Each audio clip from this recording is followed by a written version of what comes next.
Bonjour à tous, bienvenue sur Discover ID et surtout bienvenue pour ce premier épisode de Talk ID. Aujourd'hui, j'ai en face de moi les French Hardware, deux petits gars, enfin plus si petits que ça aujourd'hui, qui sont quand même de grosses pointures et surtout de gros entrepreneurs, mine de rien, qui ont commencé YouTube quand ils étaient assez jeunes, ils devaient avoir entre 14 et 15 ans, et ils ont décidé de se lancer dans l'aventure, voilà, faire des vidéos tech, faire des vidéos hardware, parler informatique, faire des tutos, essayer de débunker les arnaques, voilà, c'était vraiment leur marque de fabrique à la base. Ils ont commencé YouTube il y a pratiquement 6 ans maintenant, alors que c'était deux petits gars de 14-15 ans, ils sont aujourd'hui patron d'entreprise et compte plus de 450 000 abonnés sur YouTube. Et patron d'entreprise qui ne fait pas que du YouTube, qui ne fait pas que dans la vidéo, puisqu'ils vendent aussi des périphériques pour PC gamer. Et puis surtout deux gars qui ont une histoire pas comme les autres sur YouTube, puisqu'ils ont commencé très jeunes et sont passés par de nombreuses péripéties.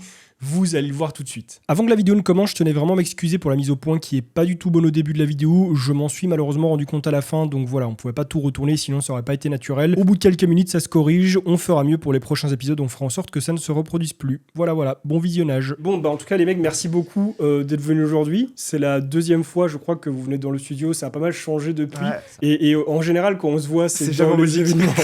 Je crois que c'est la deuxième fois qu'on se voit en Belgique, sinon on se voit à côté. Avant, là ça va, mais avant on habitait littéralement à 10 minutes. Ouais, grave, de ouf. Là maintenant ça va. Mais bon, après, il y a plusieurs raisons à ça. Voilà, vous êtes casanier. Enfin, non, moi je suis casanier, pardon. Vous êtes toujours en mode business dans vos trucs. Là, limite, là, j'ai l'impression que je vous dérange, tu vois, on vous emmène. J'ai l'impression que les mecs. 18h, c'est beau. J'ai l'impression que les mecs, vous étiez dans votre entrepôt, vous avez fait full truc, puis vous êtes là en mode vas-y, bim, tag, et puis vous allez partir. C'est littéralement ça, ouais. Donc, je vais commencer tout d'abord par une question, je pense, à laquelle vous avez déjà dû répondre 40 000 fois en commentaire. Pourquoi French Hardware et pas Belgium Hardware, alors que vous venez de Belgique? Moi, je le sais, mais ça s'est toujours expliqué en commentaire ou vite fait, donc voilà, une bonne fois pour toutes, dites-nous pourquoi. C'est vraiment la question la plus posée. À chaque fois qu'on est en convention ou quoi, c'est pourquoi FR Hardware. Ouais. Les Français râlent parce qu'on a mis... Enfin, tu vois, on est Belges et on a mis French, et les Belges encore plus râlent parce qu'on a mis French alors qu'on est Belge, donc personne n'est content. Très peu de personnes qui savent qu'on est Belge. Ouais, pas tellement en fait, il y a beaucoup de gens qui pensent encore qu'on est français. Même parfois quand les gens nous voient dans la rue en Belgique, ils me disent mais on croyait que vous étiez français et tout. Ça m'arrive vraiment à chaque fois. C'est vrai que ça m'arrive aussi de temps en temps, genre de choses. Tu vois, je sais pas toi, mais nous on dit 70 et 90 après ces vidéos. Ouais. Tu dis aussi ça toi?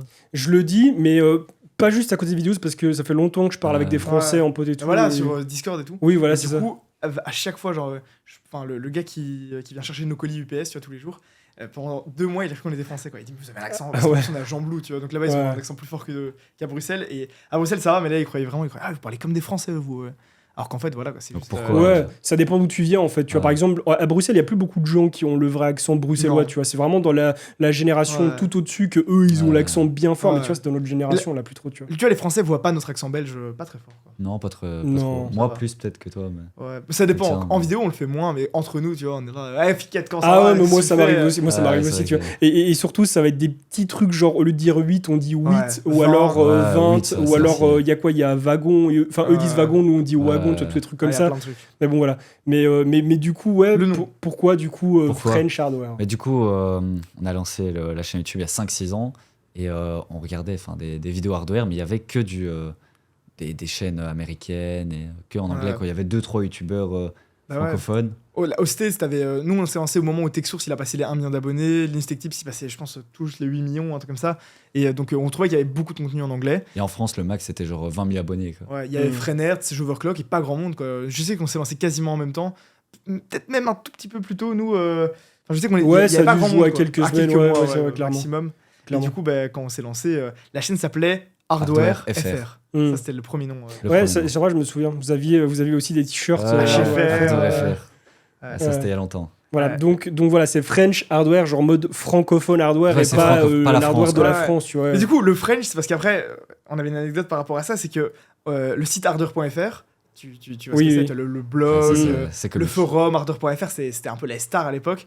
Et ils nous ont contacté un jour, parce qu'on s'appelait Hardware FR, et ils nous ont dit... en fait, vous avez le même nom que nous, il y a trop de personnes qui nous associent. Pour notre référencement, c'est pas bon, c'était galère. Ils ont dit, c'est pas possible, quoi. Vous devez changer de nom. Ils nous ont dit, on vous fait un procès si vous changez pas de nom. Nous, on est prêt à partir en justice. Attends, on a 10 000 abonnés, pour nous, à l'époque, c'était énorme. Rien, en plus, à l'époque, vous étiez jeune aussi, tu vois, donc ça doit faire flipper d'un gars qui arrive, surtout procès. Que ça appartient à LDLC, tu vois, LDLC avait racheté Hardware.fr. Oui, c'est vrai. Donc, ça pesait vraiment lourd. Si on change de nom, c'est bon, on va plus faire de vues, c'est fini, c'est la fin. Changer de nom, tu vois. Aujourd'hui, tu nous dis changer French Hardware pour autre chose, mais jamais de la vie. Comme toi, tu changerais pour ID Discover.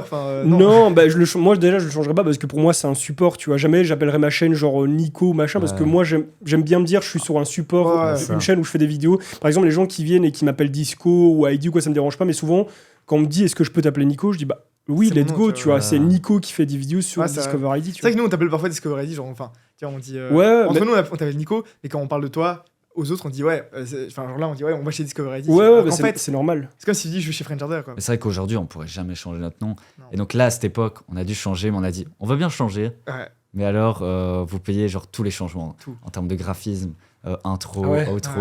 Ouais, t'en as porté le couille, quoi, tu vois. À cette époque c'était drôle parce que on s'est dit, allez. Attends. On avait un graphiste, notre graphiste c'était. Mais attends, mais vous avez quel âge, mec? Vous avez genre 15 ans? Ouais, 15 ans. 15 ans. Attends, les mecs, j'étais déjà chaud. On a porté le coup, face à LDC, on est arrivé, on a dit. Notre graphiste c'était Tommy Hart, tu vois, il fait des trucs pour Gotaga, Squeezie. Nous, on a pris le meilleur. Ultra longtemps. Et on l'a pris, on lui a dit, frérot, tu sais faire des t-shirts? Il a fait, ouais, moi je te les floque à la machine. On a fait, ok. On va porter le couille, on leur dit, vous payez tout. Il nous a fait un devis, genre à presque 1000 balles, tu vois. Genre à 15 ans, nous on gagnait même pas ça en un an, tu vois. Et on a dit, vas-y, on l'a envoyé à R2FR, on a dit, voilà, vous payez les casquettes, les tons, les intros, les bics, les overlays de live qu'on a jamais utilisés. Les intros, les outros, on a demandé le package total pour 1000 balles. Et ils ont tout payé, quoi. Ouais, bah c'est normal, c'est quand même moins cher qu'un procès et tout, tu vois, et c'est plus facile, et voilà, c'est ça. Entrer dans des procédures et tout, limite pour ce genre d'entreprise, c'est du temps perdu plus que. Là, 1000 balles, c'est ok, allez, débrouiller. On se rend compte qu'aujourd'hui, c'est rien pour eux, tu vois. 1000 balles pour une vraie entreprise, c'est rien. Mais à l'époque, pour nous, tu vois, c'était chicha, quoi. Mais surtout, mec, le pire, vous aviez 15 balles, tu vois. Là, vous avez fait un hold-up en vrai. Au début, on a flippé, on en a parlé à nos parents. Mon père, il avait un ancien pote, un avocat en Suisse qui lui avait dit oui, fais attention quand même et tout. Alors, en vrai, on s'en fout. En vrai, c'est quand même un nom de marque, quoi. Parce que nous, on a déposé aujourd'hui Fleup. S'il y a une chaîne YouTube Fleup, enfin, c'est pas. On peut les faire chier quand même. Après, ça coûte plus cher de partir dans des trucs comme ça que de juste trouver un oui, clairement, un arrangement comme ça pour eux, comme tu dis, ça coûte rien et c'est tellement plus rapide. Ok. Du coup, justement, maintenant qu'on parle de la chaîne, qu'on parle du fait que vous étiez jeune, par où ça a commencé tout ça? Qu'est-ce qui fait qu'un jour vous vous êtes dit, vas-y, on va lancer une chaîne YouTube qui va parler d'hardware? Il faut savoir qu'au début, on avait chacun notre chaîne YouTube, un peu à l'ancienne, tu vois, on faisait des vidéos Minecraft. Vous aviez des pseudos aussi, je sais plus trop. Zaymer et Cobrata. Voilà, parce que je me souviens que les pseudos, ils sont revenus à gauche, à droite, je les ai vus, on avait chacun notre petite chaîne YouTube. Moi, je faisais des packs opening FIFA. Je m'en foutais, je regardais pas les vues, mais je faisais plein de vidéos. J'étais monté à 400 abonnés, c'était incroyable. Lui, il est plus abonné que moi. J'avais plus d'abonnés que Mathis. J'étais fier. Hein. J'avais pas de PC au début, j'ai acheté mon PC à 100 € avec mon daron sur eBay. Tu vois, on a été chercher chez un gars en Flandre, au fin fond du truc. Mais un gars passionné qui avait mis des putains de composants dans un boîtier tout pété. Ou même il avait inversé le reset switch et le power switch. Il m'a allumé mon PC avec un tout petit bouton. Et du coup, tout le monde se foutait de ma gueule. Tous mes potes se foutaient de ma gueule. En fait, t'as un PC gamer et j'avais des vrais compos à l'intérieur, mais avec un boîtier tout pourri. Ouais, et puis moi, j'étais sur console et je vois qu'il a un PC. Ouais. Je me dis, ouais, c'est un vieux truc. Tu vois, moi j'étais sur Ubuntu. Ah non, moi, ma chaîne, je faisais des tutoriels comment installer Minecraft sur Ubuntu. Et j'ai fait des milliers de vues là-dessus. Genre, parce que les gens n'arrivaient pas à jouer à Minecraft. Et ils commençaient à me dépasser, quoi. C'est Linux. Et puis après, on s'est dit, t'avais ton PC. Là, je me suis dit, moi aussi, je veux un PC. Je veux un PC gamer, c'est incroyable, quoi. Tu avais payé combien à l'époque? Moi, 100 balles pile. 100 €. Et moi, j'ai cherché impossible de trouver à ce prix-là. Et donc, j'avais dépensé, je pense, 400 € à l'époque pour faire mon premier PC. Ouais. C'était avec un i5 4650. 4650. Une GTX, c'était quoi? 750 Ti 960. 960. Ça va encore. Bon, 400 balles, tu vois, déjà, ouais, c'est ça. Ouais. Tu vois, on s'était fait arnaquer. Genre, on a été chez Cotubex. Je sais pas si tu connais même pas. Ah non, c'est à Bruxelles. C'est un des seuls magasins informatiques à Bruxelles. C'est le moins bien noté de Belgique. Les prix sont abusés. On avait acheté le processeur 180 balles. Ça vaut rien, tu vois. C'est nul. Mais j'ai monté son PC. Parce que en 10 heures. J'avais Treyarch, ouais. C'était moi qui montais un peu les PC et tout. Lui, il me faisait confiance. Il m'avait déjà laissé toucher son PC. C'était déjà pas mal. Et après, une fois qu'on a monté un, on s'est dit, mais mec, il y a grave un truc à faire. Et du coup, on allait sur deuxième main. C'est le bon coin des Belges. Et on regardait tous les PC. Et on reprenait chaque composant des PC qui étaient en vente, on allait voir sur eBay et on se disait, ok, est-ce qu'en achetant ce PC, on peut essayer de le rendre plus cher ou pas, tu vois, genre. C'était vraiment en mode business, en mode drôle, quoi. Ouais. Et du coup, on prenait le bus pour aller dans Bruxelles, on achetait des composants, c'est grave marrant, tu vois. C'était trop bien. Et puis on a réuni genre 100 €, tu vois. Ouais. Donc on a vendu 5 PC pour avoir 100 €, je pense. Vraiment, en fait, on a acheté une base. Comme on le fait parfois encore en vidéo, tu vois, quand on fait des PC à 100 ou 200 €, on achetait une carte graphique à l'autre bout de Bruxelles, on mettait les deux ensemble. On faisait 15 € de marge. Et on le vendait, tu vois. Et je sais qu'on achetait des boîtiers sur Amazon pour, tu vois, qu'il ait un look gamer. On achetait le Aerocool Crustar. Faudrait mettre une image. C'est excellent. Sans cache à et tout. Il pue de la merde. Et donc on a réuni 100 €. On s'est dit, allez, on achète une caméra, quoi. On n'avait pas de chaîne YouTube, quoi. Ouais. On a acheté une caméra pour se faire kiffer. Dès le départ, en fait, au début, on s'est séparé l'argent qu'on gagnait. Et après, on a dit, tu sais quoi, on laisse tout ensemble. On a pris une enveloppe, on a écrit l'entreprise. On appelait ça l'entreprise, c'est-à-dire que c'est une enveloppe, tu vas mettre enveloppe. Et on mettait tout l'argent dedans qu'on gagnait. Et notre objectif à la base, c'était d'acheter un drone. Et au final, ça a été la caméra, quoi, pour commencer. Ouais, parce que le drone, en vrai, il servait un peu à rien. Ouais, c'était plus un kiff. Et puis là, on a fait la première vidéo, c'était un top 5 PC Gamer. Ouais. Je sais pas si... je crois que je me souviens. Ouais. Sur un fond Rocket League. Je me souviens à l'époque. Et avec le micro, c'était le micro des écouteurs Apple, là, tu vois. Et on le tenait comme ça à deux. Dans ma chambre, il y avait ma mère qui gueulait. Ouais. Et on a posté cette vidéo en mode drôle, quoi. Moi, j'avais passé genre 2 semaines sur le montage. Le montage était incroyable. Le générique, là, il faut remettre. Ouais. Et la vidéo, là, explosé. Okay. La première, genre dès la première vidéo, ça a pété, quoi. Ça fait on avait déjà fait des vidéos sur d'autres chaînes. D'ailleurs, une chaîne qui s'appelait ZNC à l'époque, tu vois, c'est Zymer N Cobrata. Maintenant, c'est Mathis et Gauthier. Tu vois, on a gardé on a juste remplacé le nom, c'est notre chaîne secondaire. Mais sur cette chaîne-là, c'était la toute première vidéo qu'on avait vraiment fait sur YouTube. Et après, on a fait que des vidéos genre config pour. Ça n'avait aucun sens, mais moi j'ai genre config pour Warzone, config pour Fortnite. Config pour Minecraft. On faisait pour tous les jeux, quoi, à tous les budgets. On a fait genre une vidéo par jour, je pense. Ouais. Où on était sur Top Achat. Non, on faisait tous les 2 jours. Tous les 2 jours, ouais. En gros, il y a un jour où lui faisait la vidéo et il faisait le montage. Et le lendemain, c'était moi qui faisais ma vidéo. Parce qu'à la base, on faisait les vidéos en séparé. Si tu regardes la chaîne au tout début, c'était une fois Gauthier qui faisait la vidéo, une fois moi, une fois Gauthier. On faisait pas ensemble, c'était rare. Et en fait, on montrait pas notre tête, c'était à chaque fois sur un gameplay qu'on récupérait d'un autre youtubeur. Ouais. Il y a des gameplays trop drôles, genre on a volé des gameplays à Mafia Stunting, là, tu vois. Ah, vous preniez des gameplays. On avait pas le temps de jouer. Entre l'école, le montage, les vidéos et tout, on avait pas le temps de jouer. Du coup, parfois, on disait, t'as pas un gameplay pour moi? Et on le tapait, il y avait le gros logo du gars. Ouais, c'est bâtard. Moi, je mettais genre Fortnite gameplay. Je prenais 7 semaines, quoi, tu vois. C'est la dernière saison, tu vois. Je pense que c'est fait, j'arrêtais des vidéos. Enfin, bref, clairement. Petite anecdote. Okay. Donc, ça a commencé par là, quoi. En mode charbon, vraiment. Ouais, c'est le début. Config à 500 €, comme on retrouve aujourd'hui. Et à quel moment ça a commencé à décoller un petit peu? Vous avez commencé à vous taper? Parce que je sais qu'assez tôt, vous m'aviez dit que vous avez fait genre la Made in Asia, des trucs comme ça. Bon, je sais qu'il y a eu une phase, voilà, on va pas trop parler de la boutique, mais je sais qu'il y a une phase dans les débuts où vous avez bossé avec une certaine boutique. Ensuite, vous avez commencé à être en relation avec certaines marques, dont Aorus, etc. Ça a commencé à bouger. Et puis de là, moi, je me souviens à l'époque, bon, vous avez toujours eu une longueur d'avance par rapport à ma chaîne à l'époque, mais je me souviens un moment où je vous ai vu partir comme ça en mode ça montait, tu vois, j'étais là, mais comment ils font, tu vois. Toi aussi, tu l'as eu juste après. Oui, c'est arrivé après, tu vois, c'est clair. Au bout d'un moment, ça arrive toujours dès que ça démarre ou quoi, si tu fais bien les choses, ça finit par arriver, tu vois. Mais c'est vrai qu'à l'époque, ça arrivait, et tu vois, je pense que tous les chaînes hardware, vous regardez en mode, mais what the fuck, comment ils ont fait, tu vois. En vrai, c'était l'époque avec Kenny, je pense.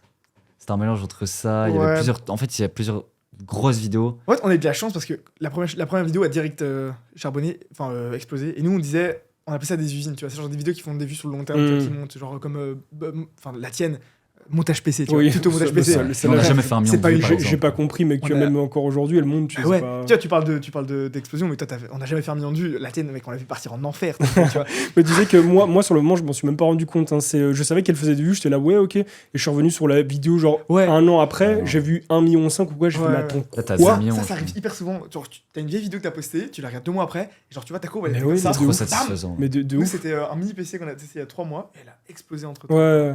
Et donc, on a fait des grosses vidéos tuto Windows, comment craquer Windows, optimiser son PC, un peu des trucs basiques, tu vois, que tout le monde cherche, comment nettoyer son PC. Et puis, on a fait le PC à l'époque, quand c'était la mode avec Kenny et Zokiri. Et là, on a fait le PC pour Kenny, là, et là, on a pris genre 30 000 abonnés en une semaine. Ça a hyper bien fonctionné. Et après, voilà, en fait, on a mélangé. Au début, on faisait beaucoup. Enfin, pas comme Thibaut InShape, mais tu vois, genre lui, il faisait plein de tutos muscu. Et après, il a commencé à faire des vidéos plus divertissement. Et nous, c'est un peu la même chose. On a d'abord charbonné les vidéos sur c'est quoi un SSD, tu vois, c'est toutes les bases et tout. Et maintenant, on fait beaucoup plus des vidéos grand public, en mode tout le monde peut regarder, tu vois. Ça, on faisait pas avant. C'est pour ça qu'on a ouvert la chaîne secondaire pour un peu poster des trucs plus techniques. Et on a eu plein de petites piques, tu vois, genre, je dirais, Le Bouzeux, Kenny, certains concours qu'on a fait, des énormes vidéos, tu vois, sur des PC à 100 000 € et tout. Mais, enfin, 20 000 plutôt. Mais ça a quand même été stable, tu vois. On n'a pas eu... Si, on a eu une énorme pique au confinement, comme tout le monde. Oui, c'est normal, mais ça, n'importe qui peut le dire. Hein. Que ce soit moi, que ce soit Guillaume ou quoi. Moi, le confinement, mec, il y a eu des... Je vais pas trop rentrer dans les détails, mais il y a eu presque des dramas externes où je me faisais accuser d'acheter des vues et tout, tu vois. Parce que c'était insolent, tu vois. Avec Yada, on en rigolait. Mec, je postais une vidéo de clavier, le truc qui faisait 100 000 vues, tu vois, c'était n'importe quoi. Et maintenant, aujourd'hui, les retombées, elles sont quand même là. On le sent bien. Après, on le savait, mais c'est vrai que pour l'orgueil, tu te dis, ah putain, passer de Toi aussi, t'avais fait des lives au confinement. Ah, mais mec, c'était n'importe quoi. il y avait un live, c'est celui-là, je sais pas si c'était post-confinement ou quoi, mais j'avais monté un PC pour Cooler Master, pour Asus et tout en live. Ah, je me souviens, je crois. Mec, 2500 viewers le truc, j'étais là enfin c'était énorme, tu vois, sur Ce qui est rigolo, c'est que pendant le confinement, j'ai l'impression qu'on s'est tous suivis, tu vois. On s'était un peu partagé le nombre d'abonnés qu'on avait gagné, les vues qu'on avait fait à ce moment-là. Je sais qu'on était tous à plus ou moins genre 13 000 abonnés en plus par mois. Enfin, tu vois, on était tous au même nombre de vues, tu vois. C'était hyper. Tout le monde a explosé, tout le monde a pété. Enfin, quand je parle de Guillaume, toi et puis Guillaume avec ses Joff les setups. Ah oui, ça a explosé de ouf aussi, tu vois. C'est vrai que ça a été. Ça, oui, là, oui, je suis d'accord. Explosion, là. Pour tout le monde, il n'y a pas de. Non, total. Ça, vraiment, pour moi, ça a été. C'est ce que je dis, c'est un peu dommage, mais je pense que c'est le moment où on a été à notre prime, tu vois. Je sais pas si un jour on aura de nouveau un truc comme ça, parce que clairement, le confinement, c'est le moment où tous les gens étaient enfermés, donc ils voulaient. Déjà, ils consommaient beaucoup de YouTube, mais en plus, ils voulaient des PC, ils voulaient s'instruire sur comment faire ci, comment faire ça. Besoin de PC. C'était logique, les ventes étaient incroyables pour tous les marchands et tout. C'était l'explosion totale. Il y a encore des marques aujourd'hui qui nous en parlent en mode. Retombées, quoi. Il y a des marques qui ont trop produit à cause du confinement. Ah oui, beaucoup. Des grandes marques et puis même des plus petites marques, tu vois. Beaucoup de marques avec lesquelles on travaille, elles nous disent voilà, là on a des surstocks là-dessus. Ou bien même maintenant, tu vois, pour les youtubeurs, ça fait un peu mal la retombée et tout, tu vois, de post-confinement. Mais alors pour les marques, tout le monde est en galère, quoi, tu vois. Ah oui, non, mais complètement. Bah, même Nvidia qui ont surproduit et tout avec les cartes graphiques. Maintenant, là, qu'il y a des problèmes avec les cryptos, qui a ci, qui a ça, ils commencent à mettre les prix. Vraiment, c'est AMD qui ont foutu les prix en dessous du MSRP, tu vois. Si tu regardes, c'est souvent les entreprises qui sont cotées en bourse qui sont le plus en stress, quoi. Parce que elles, du coup, tous les investisseurs, ils voient que c'est la merde, tu vois. Ils aiment bien que les entreprises, elles s'arrêtent pas de monter. Ils ont fait des prévisions sur la Lune, quoi. Alors qu'en vrai, ça a bien... C'est compliqué. Je sais que nous, c'est un peu bâtard de le dire, et avec toutes les personnes qui sont décédées et tout, mais en vrai, quand on voyait les confinements, pour YouTube, on savait que ça allait être l'Eldorado, quoi, tu vois. Oui, totalement. On en a bénéficié de ouf. Ça.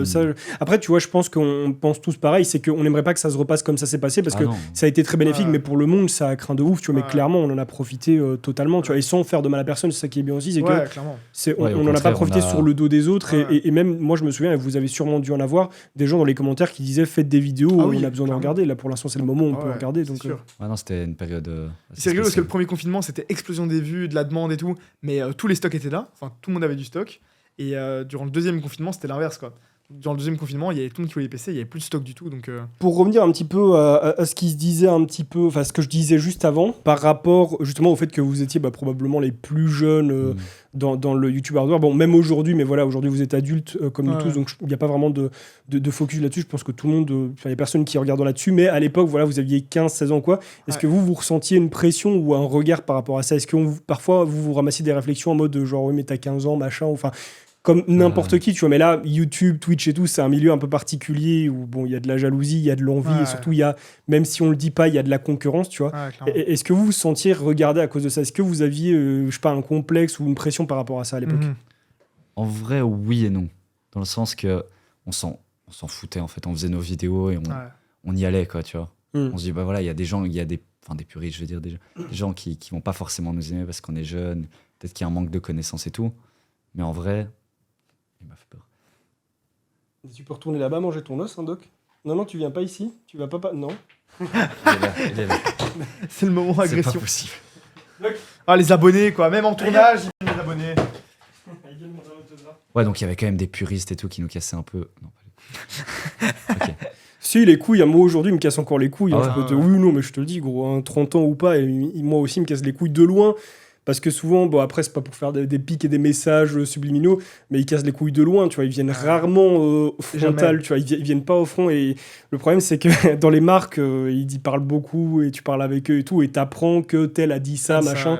C'est toujours via les marques, moi, que j'apprends qu'un tel a dit ça, ou enfin, tu vois. Toujours. Donc, ça, en vrai, il y a même pas d'âge. La pauvre marque qui s'appelle Intel, et qui se tape tout le monde. En vrai, c'était pas sur l'aspect, on va dire, par rapport aux abonnés, aux vidéos et tout. C'était plus l'aspect, comment on peut dire, en mode entreprise. Plus le côté convention, par exemple, un hôtel à 15 ans, personne c'est impossible d'avoir un hôtel, quoi. Tu peux pas le loger. Il nous arrivait que des dingueries, genre on avait dû... comme on n'était pas majeur, on pouvait pas avoir d'entreprise. Du coup, on a dû l'ouvrir avec un parent, tu vois, c'était un parent qui avait l'entreprise à son nom. Et je me souviens, un jour, on est arrivé à la banque, on devait être... tu vois, on devait avoir le compte à notre nom pour pouvoir l'utiliser et tout.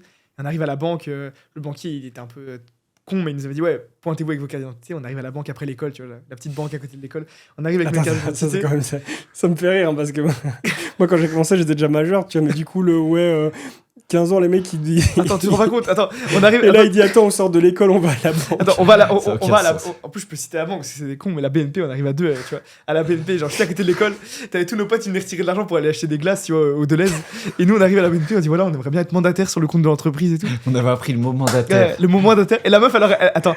Ça me fume, mais gros, moi, quand j'avais 15 ans, je jouais à Dofus, mais... La réceptionniste, elle dit, j'ai demandé à ma manager et tout. T'as un manager qui se ramène. 10 minutes La après. manager, elle arrive, elle prend nos copies de carte d'identité, parce que du coup, la réceptionniste avait fait des copies. Et elle dit, vous avez vraiment des têtes de bébé. Genre vraiment, la phrase, vous avez des têtes de bébé, moi, elle me restait dans la tête. Elle a dit, vous avez des têtes de bébé. Qui vous a dit que vous pouviez être mandataire? En fait, on avait 15 ans. Évidemment que non, en fait, on pouvait pas, tu vois, c'est logique. Mais le gars, notre parent, quand il a été à la banque, le banquier lui a dit, qui se pointe, tu vois. Mais il avait même pas posé la question de l'âge. Et là, on s'est rendu compte, ok, ça va pas être si facile. Ça va être tu vois. compliqué. Et là, que des galères. Ah, que des galères. Parce qu'on était obligé d'avoir une entreprise à partir du moment où même si t'as 10 euros, ah oui, totalement. T'es obligé de déclarer. Quoi. Donc là, l'entreprise, grosse galère. Quoi. On devait se faire passer pour la personne. On répondait au téléphone de nos parents. On a eu un problème un jour avec pas les impôts, mais tu vois, quand tu veux dire c'est des salaires et tout, l'ONSS, enfin la sécurité sociale, ils nous appellent, ils nous engueulent, un autre nom. On a même, fait. Les factures, moi je on comprenait rien ouais. en fait. La TVA, on savait même pas ce que c'était. On a sauté dans le bain un peu tôt et genre un jour on a dû acheter un entrepôt, tu vois, et tout. C'était n'importe quoi. On devait signer des papiers. Enfin, c'était vraiment. Tant que l'entreprise n'était pas à notre nom, c'était la galère. Ouais, c'était pas la liberté. Quoi. Ouais. Et même, tout con, tu vois, mais aller à la Paris Games Week, quand t'es mineur, il fallait qu'on emmène un pote avec nous qui avait 18 ans. Ou alors, il fallait, rien que pour quitter le pays en étant mineur, nos parents devaient mettre autorisation de quitter le pays. Tu vois. Et tout. On sait même pas que ça existe à la base, tu vois, avant que t'aies besoin de le faire. Donc c'est plus l'aspect, on va dire, voyage, entreprise. Ouais, ça été galère. Mais en vrai, après, il y a plein de côtés positifs. Tu vois, le fait d'être à l'école, c'est une sécurité. Tu vois, tu fais ce que tu veux en parallèle de tes études. Nous, nos parents, du moment qu'on avait des bonnes notes et qu'on réussissait, on pouvait faire ce qu'on voulait. Quoi. Oui. Du coup, ça, c'était cool. Oui, puis c'est bien de prendre le bain assez tôt aussi. Tu vois, comme la plupart des youtubeurs qui sont aujourd'hui, tu vois. Ouais. Je sais pas, quand on regarde dans le bon pas, peut-être pas. Enfin, si, même Squeezie, il a commencé jeune, mais Amixem, etc., autre chose. Mais les Inoxtag, etc., qui eux, je sais pas, ils avaient 13 ans aussi, 14 ans, ils étaient jeunes comme vous, et aujourd'hui, ils peuvent encore profiter du truc. Tu vois. Moi, par exemple, j'ai commencé tard, j'ai jamais complexé par rapport à ça, mais j'ai commencé tard. Ouais. Aujourd'hui, je me dis, j'ai 30 ans, et à côté, t'as des mecs comme vous qui est plus jeune, ou comme Yada qui a 21, 22 ans. Après, j'en complexe pas, tu vois. Oui, voilà, mais c'est le truc où tu te dis, c'est une expérience cool à vivre, mais au plus tu la vis jeune, au plus ça te laisse le temps pour le reste. Tu vois. Ouais, c'est ça. Un jour, tu seras mort et nous, on fera encore des vidéos. Quoi. C'est exactement ça. Je vous dirai, dernière vidéo, je vais dire, bon, les gars, je vais mourir. Allez tous sur la chaîne de French Hardware. Le raid, là. Allez chez vous. Le raid final. Ok. Est-ce que vous avez eu une phase où, tu vois, c'est con, mais à cet âge-là, t'as 10 000, 20 000 abonnés, tu commences à avoir une espèce de début de notoriété, de popularité. Est-ce que ça vous est peut-être un petit peu monté à la tête, tu vois Est-ce que vous avez pris une sorte de petit orgueil ou quoi Parce que moi, par exemple, tu vois, je crois que j'ai jamais vraiment eu d'orgueil, mais il y a un moment où je me suis posé des questions. Genre, quand je me trimballais à la PGW et que j'avais 20 000, 30 000 abonnés, t'as un gars qui venait, qui me demandait une photo ou quoi, ça me surprenait. Et après, je me disais, mais comment je dois me comporter ? Comment je dois marcher ? Comment je dois sourire ? Comment, tu vois, j'ai commencé à me poser des questions, j'étais plus naturel jusqu'au jour où je me suis dit, YOLO. Voilà. Vrai, et donc, quand t'es jeune, comment tu vis ça ? En vrai, nous, c'était hyper, comment on dit, progressif. Ouais, progressif, clairement. Progressif, dans le sens qu'en fait, depuis le début de la chaîne, depuis 5 ans, on gagne en moyenne, je dirais, 10 000 abonnés par mois. Et on n'a jamais eu, enfin si, on a eu 2-3 pics, mais par rapport, si tu compares à un Michaud, Inoxtag, ça n'a rien à voir. Enfin, là, c'est une explosion. Là, pour moi, ça devrait monter. La chance qu'on a eue, c'est quand même qu'on était jeunes. Du coup, on était chez nos parents, on avait beaucoup de potes. On était encore dans le truc scolaire et tout, tu vois. Là où ça nous arriverait genre d'un coup aujourd'hui, tu vois, on a quitté l'école, on voit les mêmes personnes et tout. Enfin, tu vois, on était accompagnés, on était jeunes, on était à deux aussi, on n'était pas tout seul, tu vois. On a toujours vécu le truc à deux, donc même si t'en as un qui pète plus haut que son cul, tu vois, t'as toujours l'autre qui le ramène. C'est rare que les deux... tu vois, je pense que mentalement, tu peux avoir prendre un peu la confiance et tout, mais quand t'es deux, je pense que ça se compense un peu. Et puis c'était progressif, quoi. Du coup, en vrai, c'était le premier abonné qui nous a reconnus, c'était dans le train, genre en rentrant. Et c'est vrai que le premier, c'était là, waouh, t'appelles tes parents et tout, tu vois. Genre nous, on était... Mais en vrai, c'était notre rêve aussi, tu vois, d'arriver à là. Du coup, on trouvait ça un peu... même aujourd'hui, tu vois, c'est dur de se plaindre quand tu sais que t'as un peu la vie de rêve, tu vois.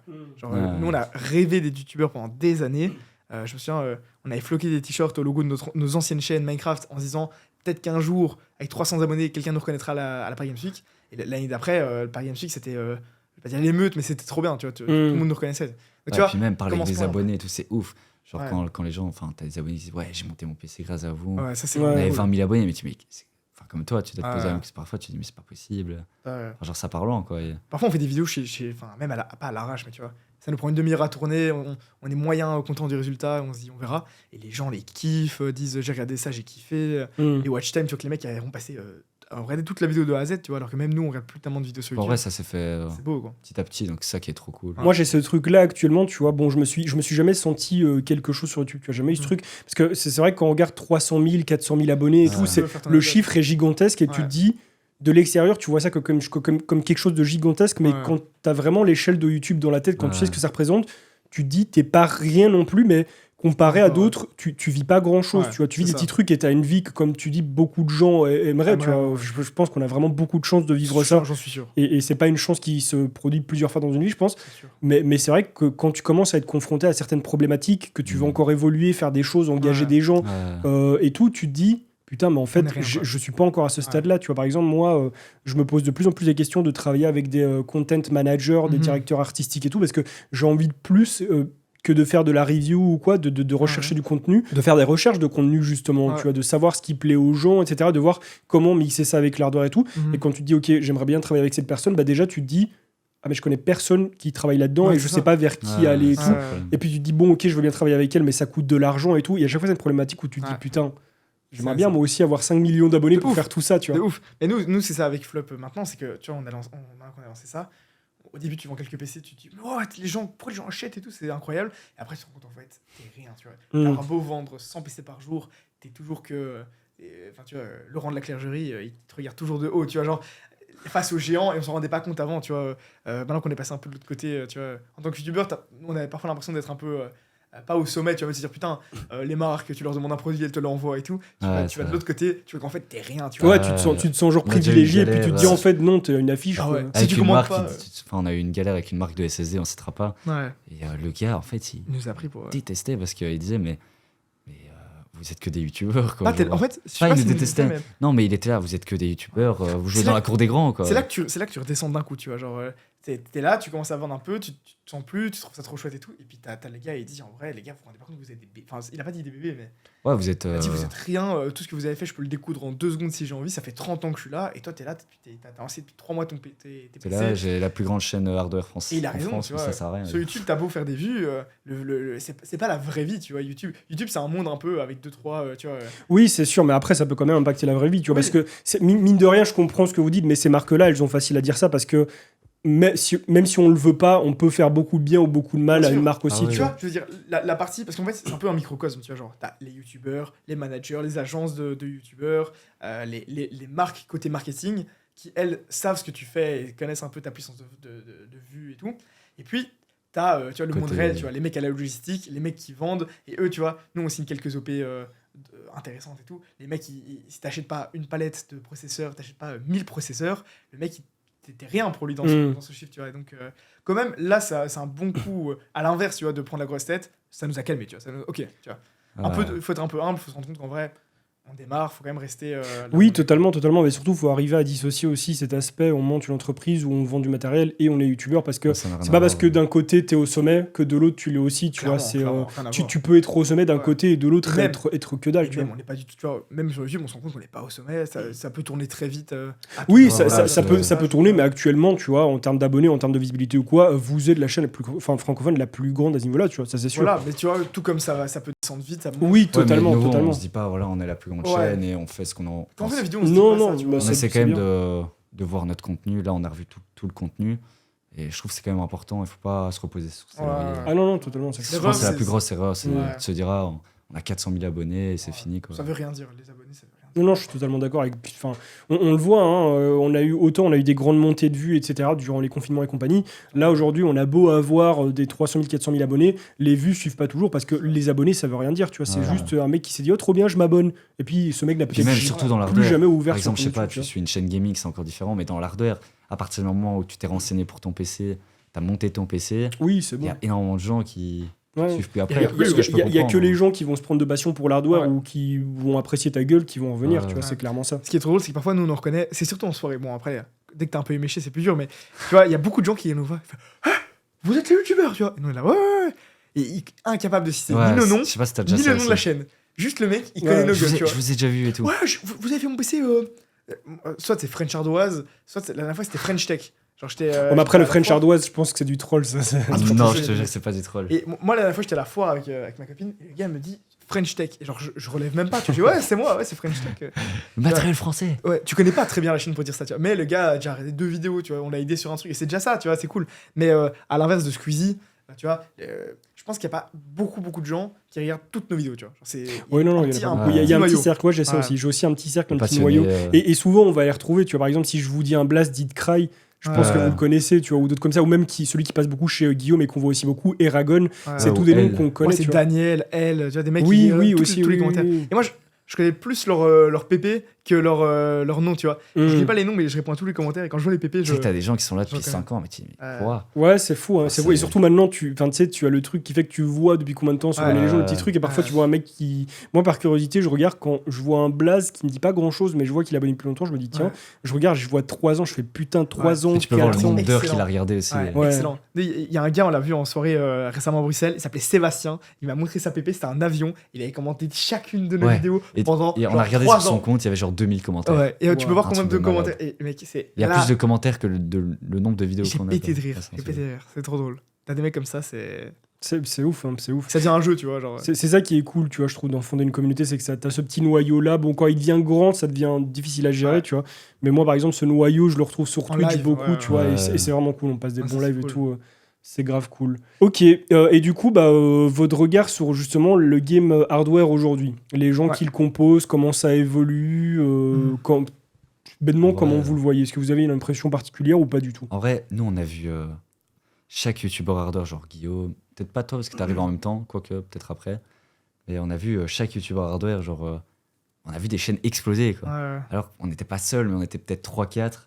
On se connaissait un peu tous. Et putain, Yada qui est arrivé, FNK qui est arrivé. Et c'est vrai que ça, c'était assez spécial. Mais aujourd'hui, c'est génial parce que chacun a un peu son contenu propre à lui. Et Guillaume, tu le regardes parce que c'est Guillaume. Enfin, tu vois, c'est vraiment. Ouais, j'en parlais encore durant la Gamescom, tu vois, quand on a été à la soirée Rogue. J'en parlais à Pax qui semblait manquer un petit peu de confiance là-dessus. C'est qu'il disait voilà, bon. Moi, j'aurais peut-être pas le nombre d'abonnés que vous avez, nanani, nanana. Je dis que finalement, c'est pas intéressant, tu vois, parce que son contenu est regardé et surtout, il fait un contenu spécifique que nous, on fait pas. Donc, forcément, il aurait d'office sa communauté, tu vois. C'est juste que nous, on est ouvert à plus de monde, mais que lui, il va pas forcément cibler. Et pas qu'il est très humble, hein, mais je suis persuadé que s'il continue à faire du contenu comme il fait, ça va. C'est un nouvel élément. Ça va tout à fait monter et faire ça très bien. Même GQ aussi qui est arrivé. Oui, mais GQ, il fait des vues de dingue maintenant par rapport à son nombre d'abonnés et tout. Il enchaîne de fou, tu vois. C'est vrai que ça va vite. Hein. Et c'est parce que clairement, il propose un contenu que nous, on propose pas. C'est ça qui est cool, hein, c'est qu'il y a tout. Ouais, voilà, c'est ça. On fait tous un peu des vidéos, je veux dire, top 5 souris ou top accessoires pas chers, mais. Oui, clairement, on a tous nos petits trucs, c'est ça. Je pense que, chaque personne. Enfin, tu vois, nous, on est en duo, toi, t'es. Enfin, chaque personne a son truc, quoi, donc c'est cool en vrai. Moi j'aime bien, je trouve que la sphère YouTube hardware francophone, elle est cool encore, tu vois. Vraiment cool. Enfin, on s'est tous retrouvés à la Gamescom, tout le monde se connaît. Il y a quelques petits youtubeurs qui ont du mal à émerger. Il y a quelques gars qui sont un peu à l'écart. Par exemple, FNK, nous on l'a jamais rencontré en vrai, tu vois. Oui, pareil, jamais parlé. Moi, jamais parlé. Il est très sympa et tout, mais on l'a jamais rencontré, tu vois. Ils sont dans leur coin, mais ils font leur truc. La semaine dernière, on a rencontré Texama. Ce mec est génial. Il est très sympa aussi. Très sympa. On l'avait vu que quelques fois en convention et maintenant on fait. Il savait même pas ce qu'on faisait et tout, mais le gars, il est là, quoi. C'est rigolo, tu vois, lui aussi, il est dans son coin, il fait des super bonnes vidéos. Par exemple, il connaît pas trop les autres youtubeurs et tout, quoi. Non, mais Aurélien, ça fait longtemps qu'il est là. Aurélien, il a aussi une autre chaîne Minecraft, tu vois. Aurélien, ça va, il est là depuis. Quand on était petit, quand on est arrivé, quand on l'a rencontré, on a passé la journée avec lui. Et à la fin, je lui ai dit, regarde, il y a une photo de lui en 2016, avant qu'on commence YouTube, genre avec une t-shirt French Hardware avec lui. Tu vois, on a pris une photo avec lui à l'époque, genre parce qu'on le regardait sur Minecraft. C'est drôle. Le monde est petit, ça va vite, mais je trouve qu'on n'est pas tellement en hardware. Ouais, non, ça va. Mais il y a quand même des nouvelles têtes comme GQ qui est pas là depuis très si longtemps. Ce qui est génial, c'est qu'on soutient tous, quoi. On est tous ensemble, quoi. On pourrait faire plus de collabs, je trouve, quand même. Ouais, ça manque un peu, mais. Ouais. Après, je trouve que le sujet qu'on aborde est parfois difficile. Tu vois, par exemple, avec Guillaume, un jour, on s'est retrouvés à deux pour monter un PC durant un événement. Ça n'avait rien d'incroyable, tu vois, on s'en mêlait les pattes, etc. Ou encore, comme on a fait avec Messi, c'était pas mal. Ouais, voilà, ça c'était cool. Après, niveau du visibilité, ramassement, on n'a pas trop bien géré et tout, mais l'événement a été cool et tout. Et même là, ce qu'on est en train de faire, c'est aussi. Enfin, il y a moyen d'apporter des choses, mais il faut creuser, c'est sûr. On va dire que dans nos sujets habituels, c'est plus difficile d'intégrer des gens, tu vois. Oui, clairement. On va tester un PC, c'est difficile de t'inviter, tu vois.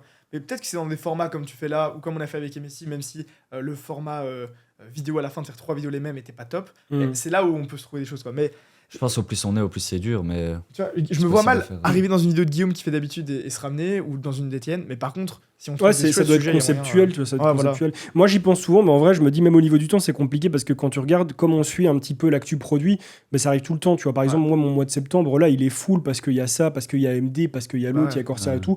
Donc ça va vite, et finalement, c'est vrai que quand tu penses à un concept, quand tu l'as en tête, tu te dis, vas-y, je vais le faire un jour, et puis finalement... Toutes les vidéos s'enchaînent tellement que tu les vois pas. Tu vois. Par exemple, Histoire de marque, je l'ai arrêté là maintenant il y a presque 2 ans. C'est pas que je l'ai arrêté, c'est que je l'ai mis en suspens parce que j'ai envie de le bosser, mais ça prend tellement de temps qu'avec tout qui s'enchaîne, j'en ai 2 en cours, tu vois, qui sont là, qui sont prêtes à être pas à sortir.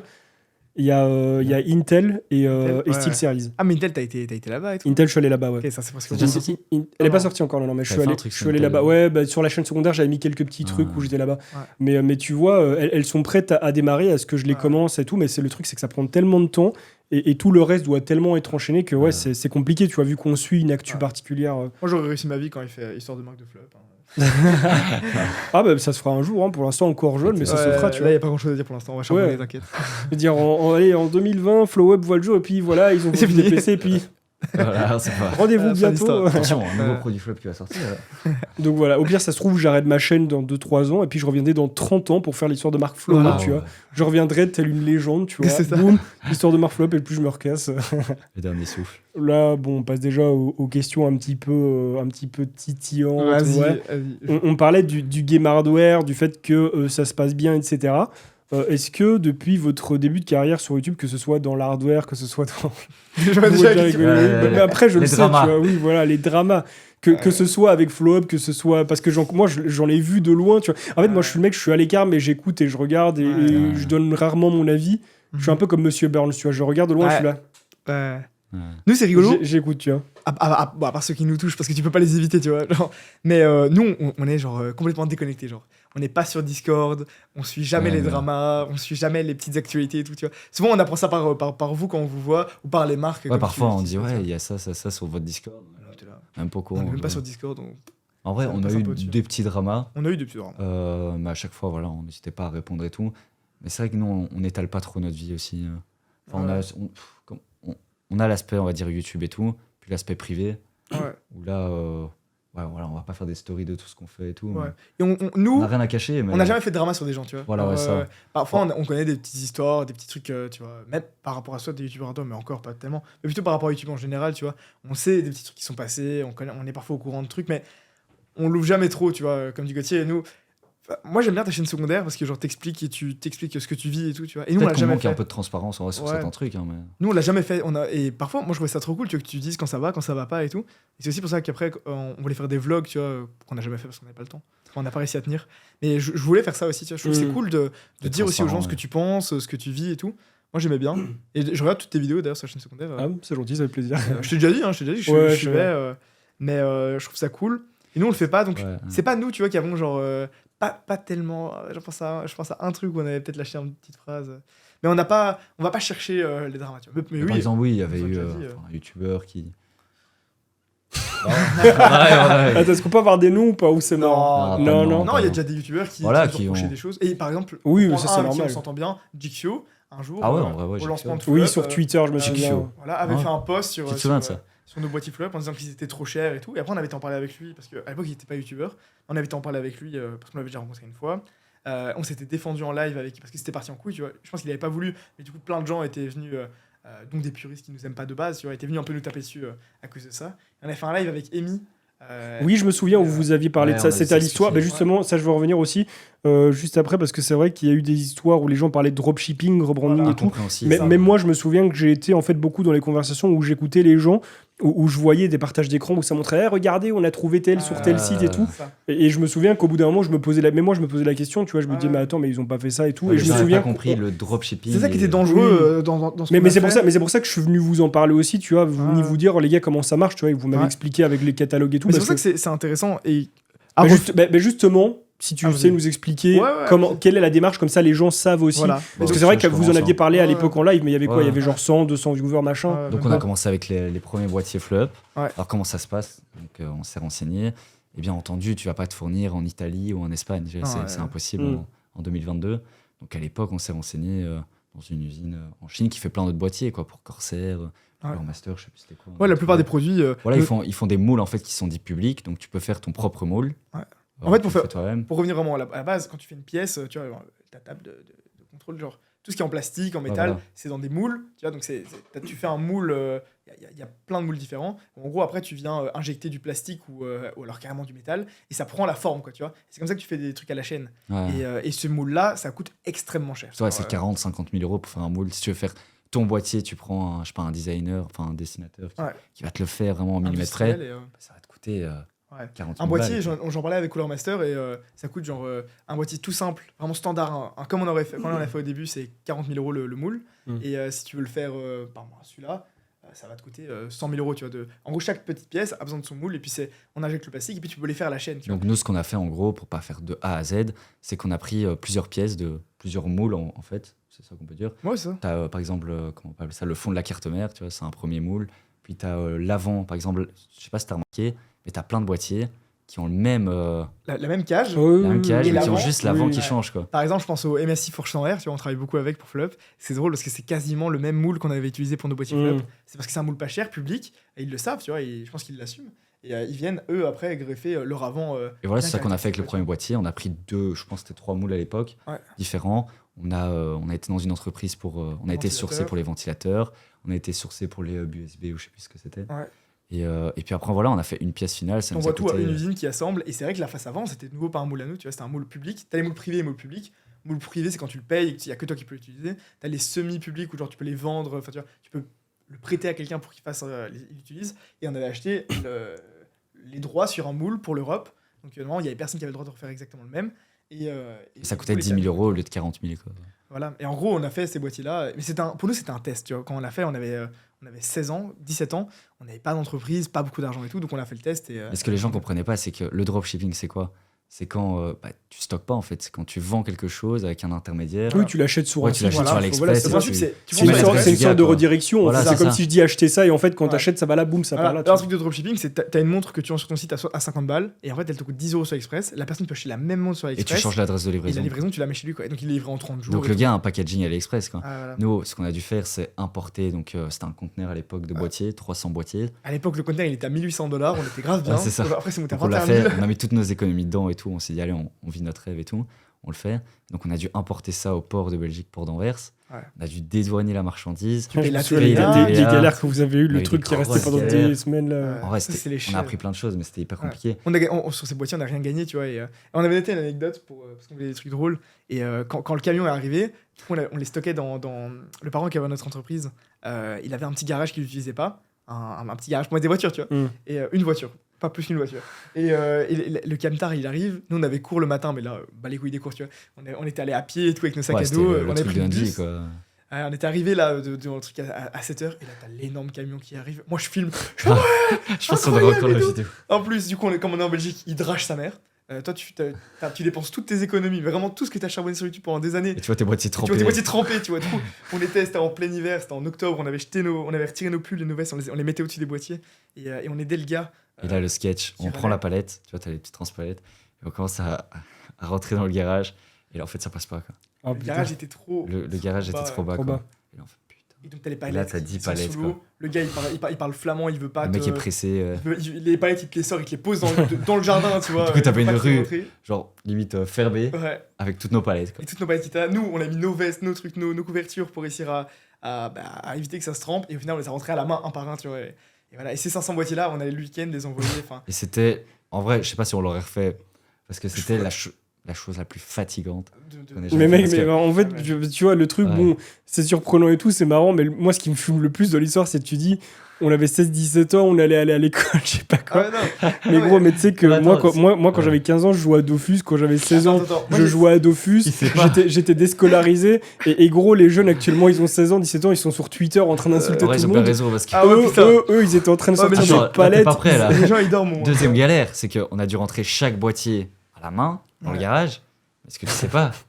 Parce qu'à l'époque, il n'y avait pas Amazon Marketplace et tout. Non. On envoyait chaque boîtier, on devait rentrer l'adresse de chaque boîtier. Et comme on n'était pas avec ça, je me souviens. Comme on n'avait pas le permis, chaque boîtier, on allait le déposer au point relais. 300 fois. Ouais. Non, mais en fait, la galère qu'on a eue, c'est qu'on allait chercher ces boîtiers-là la nuit avec ma tante parce que c'était le confinement. On a lancé le 5 mars la marque, 2020. En plus, c'est le jour de mon anniversaire. Et le 15 mars, confinement complet, tu vois.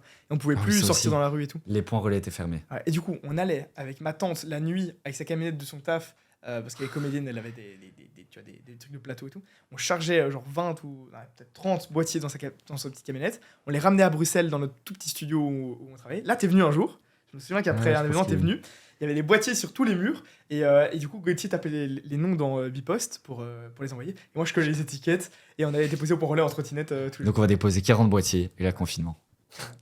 Et tous les pendant 2 mois. Mais c'est trop mal tombé pour vous. Vraiment, pendant 2 mois, les gens gueulaient et tout. Amazon, il livre encore, pourquoi vous livrez pas? Parce que nous, du coup, dans notre. Et donc, t'as ça, et puis après, t'as les gens qui font c'est du dropshipping. T'as envie de te tirer une balle.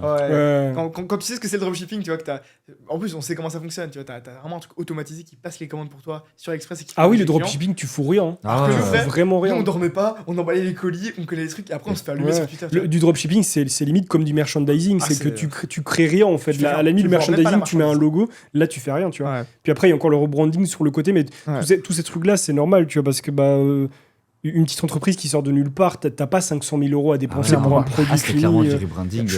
Franchement, je suis sûr que si on va regarder les tout premiers produits, que ce soit de Corsair ou quoi à l'époque, ça devait pas être des trucs sur catalogue et tout, tu vois. Il y a même beaucoup de marques aujourd'hui encore qui, par exemple, nos tapis de souris, on les fait dans une usine et ils font sur de Rocat et de Razer, tu vois. Et ils nous l'ont dit, ils nous l'ont montré. Mais même des marques à l'époque où c'était fortement critiqué, moi j'ai beaucoup bâché sur eux. The J-Lab, il y avait comment il s'appelle encore Clim.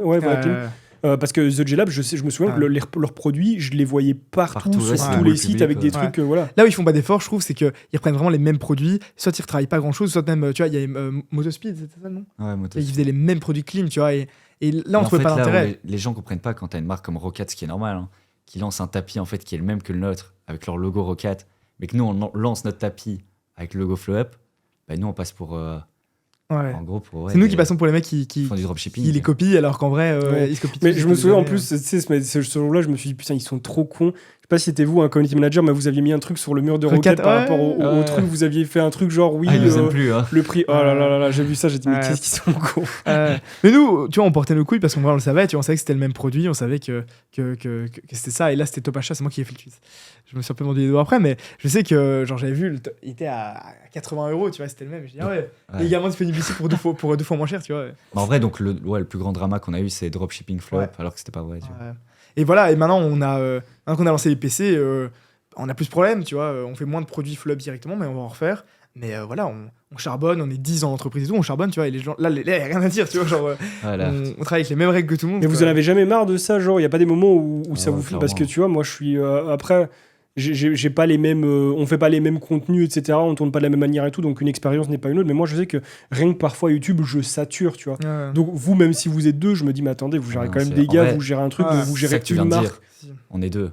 En vrai, je pense que c'est ça la Ouais, mais ça aide, tu vois. Mais en vrai, déjà YouTube, quand t'es seul, tu fais un travail pour genre 5 à 10 personnes. Ouais, clairement. Là, vous faites le travail de 5 à 10 personnes avec YouTube, et derrière ça, vous faites un taf de gérer une marque qui aussi, c'est le taf de plusieurs dizaines, centaines de personnes. Ouais, maintenant, on s'est entouré, donc ça, c'est cool, c'est qu'on travaille que avec des gens qu'on C'est là que tu te rends compte qu'une personne qui aujourd'hui travaille avec toi, et qui est aussi motivée que toi, c'est incroyable. Oui, c'est vraiment trop bien. Là, maintenant, on a que des bons gars, on a un petit noyau, on doit être 7 ou 8, vraiment, tu vois, qu'on se connaît maintenant depuis il y a quelques mois ou années, genre on charbonne et tout le monde est à fond dedans, et tu vois, les victoires, ça se fête avec tout le monde, les défaites, c'est tout le monde est dans le mal. Dédicace à Kharod.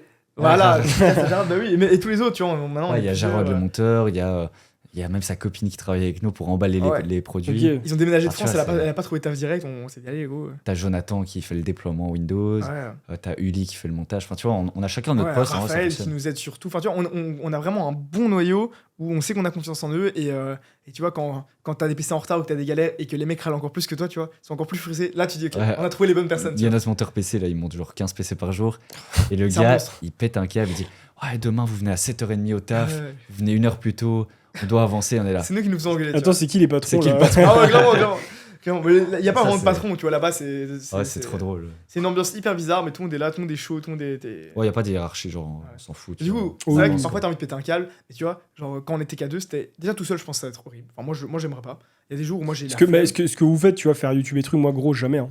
Enfin, faire YouTube et ça, c'est impossible. Ouais, mais déjà, tout seul, tu vois. Moi, je me mets parfois à ta place, tout seul, pour se motiver à tourner un matin où t'as vraiment la flemme, où il y a t'as plein de trucs à faire et tout. C'est chaud, tu vois. Quand on était à deux... C'est super compliqué pour tourner. Notre monteur, il en peut plus. Hein. Ouais, il nous appelle 10 fois par jour. Il faut tourner. Et tu vois, on a la flemme parfois. À deux, on se pousse un peu vers le haut. On a toujours un qui va dire ok, on y va. On s'était mis des horaires petit à petit. Mais parfois, c'était dur à deux déjà, tu vois, d'être motivé. T'en as un qui doit aller voir sa copine. Bah, tu vois, l'autre, t'es là, t'es un peu en plan. Mais là, maintenant qu'on est 10, genre maintenant, il n'y a plus de limite, tu vois. T'as toujours des gens. Je sais pas si t'as remarqué toi aussi, quand tu te lances dans la vidéo, après t'es parti. Ah oui, une fois que c'est fait, c'est le début, tu vois. Et c'est pour ça aussi que j'ai fait ce setup-là, mais c'est parce qu'avant. Tu vois, j'avais un setup là, du coup parfois quand j'occupais pas ce setup là, je mettais du bordel dessus et je dérangeais tout. Et après quand je me disais vas-y, je tourne une vidéo, j'arrive sur mon setup, je vois tout le bordel, je fais vas-y, la flemme, tu vois. Là, tout est prêt enfin tu vois, tu t'appuies sur deux boutons, ça se lance et tout. Donc oui, clairement, quand on enchaîne comme ça, tu vois, moi je respecte les mecs comme Squeezie à l'époque ou même, je sais pas, The Kairi, où j'ai pas vraiment beaucoup de noms, mais tous ces mecs qui te farmaient des 1, 2, 3 vidéos par jour, tu vois, et qui faisaient des trucs quand même bien, tu vois. C'est des monstres, hein, on peut dire ce qu'on veut, même si ces mecs-là... Le métier youtubeur est facile, mais en vrai... Ah non, c'est dur. C'est pas facile. Je pense que c'est un rêve, mais c'est pas facile. En vrai, moi je dis un truc, c'est qu'on a beaucoup d'avantages, tu vois. On a beaucoup d'avantages, que ce soit financier, que ce soit sur la flexibilité et tout. On peut gagner plus d'argent que certaines personnes, bon, selon ce qu'on fait, parce que je sais que vous réinvestissez tout dans vos projets, et moi c'est pareil, tu vois, moi je me paye, quand même suffisamment pour vivre tranquillement, payer mon loyer et tout, donc je vais pas me plaindre. Mais voilà, je sais qu'on réinjecte beaucoup de produits, de thunes dans nos projets. Mais bon, sur le côté, t'as des gens qui vont gagner un simple SMIC ou même moins, mais qui derrière, même s'ils peuvent pas vivre 100%, allez, en subsistant à tous leurs besoins ou plus, ils n'ont pas non plus tous les problèmes qu'on a dans notre tête continuellement, parce que je me souviens qu'à l'époque, quand j'étais salarié, c'était chiant. Je me faisais chier pendant 8 heures, et quand c'était en haute saison, c'était 9 heures par jour. Mais une fois que je sortais du boulot, c'est bon, c'était terminé, tu vois, tout s'arrêtait. Je jouais au jeu que je voulais, je dormais sur mes deux oreilles. S'il y avait un problème dans l'entreprise, c'était pas mon problème. Là maintenant, aujourd'hui, est-ce qu'il y a un moment où vous déconnectez vraiment, tu vois? Il y en a pas. Moi parfois le soir, j'arrive pas à dormir, je pense à des idées de vidéos, c'est normal. Mais les idées de vidéos, et putain, faut que je fasse ça, putain, faut que je réponde aux mails, putain, je dois machin. Tu vois, on déconnecte jamais vraiment, tu vois, et on occupe beaucoup de facettes, tu vois. Moi ça va, mais je m'en veux un peu parfois de me dire, mais genre j'ai jamais été travailler genre au Carrefour ou un truc comme ça, tu vois, vraiment connaître le travail, quoi.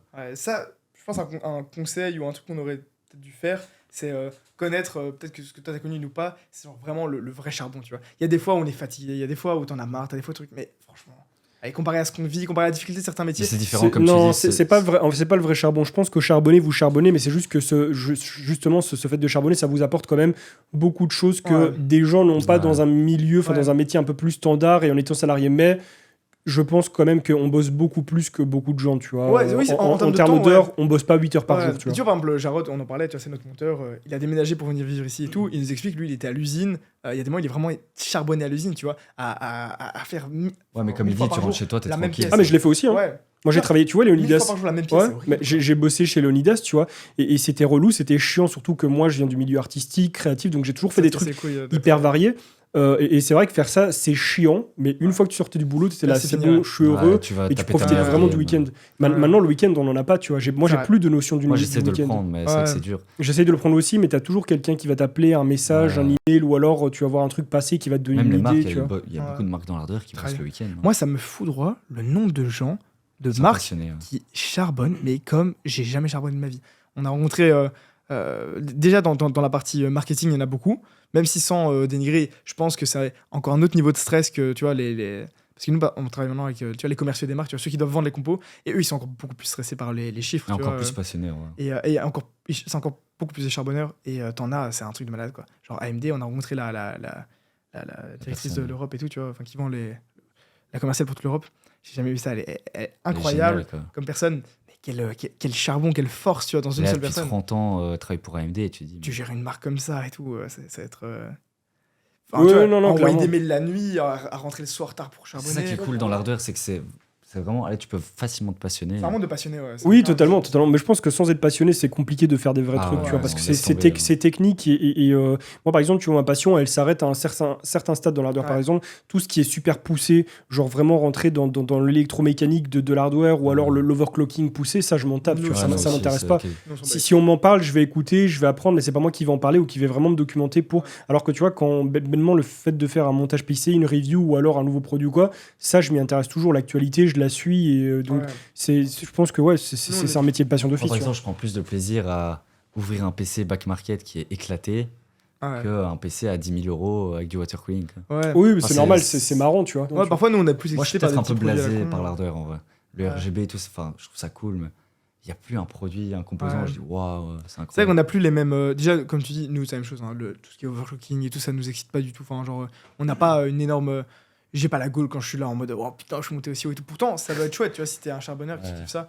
Mais nous on kiffe plus genre tester des nouveaux produits, les unboxer et tout. Parfois au bureau tu vois genre attends j'ai un truc tu vas péter. Enfin je vais passer pour un con. On a acheté sur Amazon un truc à 30 balles qui permet dans les toilettes de mettre un jet comme dans les toilettes japonaises, tu vois. C'est tout con, vraiment c'est trop dans le chien. J'ai vraiment l'air con avec ça. Mais genre juste on l'a reçu, je l'attendais. Quand c'est déballé, on était à 5 autour en train de le déballer et de l'installer. Alors que genre, parfois, t'as des PC, genre, même l'écran Arc, l'écran Arc, il a fait du l'effet, tu vois. Genre, un truc avec 3500 balles en précommande qu'on a eu. Et genre, ça va, tu vois, genre, tu le vois, ouais, il est cool. Même les accessoires AliExpress, genre le petit écran, tu vois, je sais pas si t'as vu la vidéo, genre un petit dashboard. Ça, moi, ça me fait kiffer, tu vois, je me dis. Non, mais c'est normal. En fait, je pense qu'on est plus content et impressionné quand on reçoit des trucs qu'on n'a pas l'habitude de recevoir. Alors que là, on reçoit du matériel de travail. Tu vois, par exemple, aujourd'hui, j'ai reçu tout ce qui est Ryzen 5, Ryzen 9 de génération 5000. Je suis pas heureux, tu vois, c'est cool, mais c'est du matos de travail, c'est chouette, c'est de l'actualité, mais je bande pas non plus, tu vois. On a reçu la même chose, hein. Et moi, quand même, j'étais content. Quand j'ai déballé, en fait, je m'attendais pas. On s'en plein de palettes tous les jours et tu vois, les mêmes boîtiers, je m'en attendais pas, on reste plus ça. Là, je m'attendais pas et je fais, oh putain, les gars. Mais en vrai, on les a même pas déballés depuis. Non, pareil, vous voyez la boîte de la banque à Tu donnes ça à GQ le soir même, il teste. Ah oui, il te fait un overclocking en 5 étapes. C'est pour ça que ça dépend de ton niveau. Je pense pas qu'il y en a qui sont plus passionnés que d'autres. Ça dépend du mood aussi. Ça dépend de par quoi t'es passionné, tu vois. Ouais, et ça dépend depuis combien de temps tu fais ça, ce que tu reçois, tout. Parce que je me souviens que la toute première fois que j'ai reçu un PC entier, je l'avais reçu avec un écran, c'était HP Omen qui m'avait envoyé du Omen X et tout. Bon, c'était cher, tout ce que tu veux, mais putain, je me suis dit, on m'a envoyé un écran à 1500 €, un PC à 2000 €, j'étais dingue. Et là, maintenant, tu m'envoies un PC full, je dis, bon, bah c'est cool, c'est du matos de travail et je vais le stocker, tu vois. Notre premier produit, je m'en rappellerai toute ma vie. On avait, à l'époque, il y avait un truc vraiment la mode, ça a été interdit après par Amazon. T'allais sur Amazon, tu pouvais contacter le vendeur. Et nous, on envoyait des mails en mode salut, on fait des vidéos. En fait, beaucoup de gens faisaient ça en mode envoie-moi le produit, un code moins 100%, je te laisse une review. Et on avait envoyé 50 messages. On avait 5000 abonnés. Quoi. Et on était en cours d'informatique, on avait droit à des PC, on charbonnait, on envoyait tous des messages. Et ceux qui ont envoyé. Là, deep cool, un water cooling, genre sans prévenir. Je rentre chez moi, je vois un water cooling. Le tout premier produit qu'on a reçu. Mais là. On était trop contents. J'étais trop fier.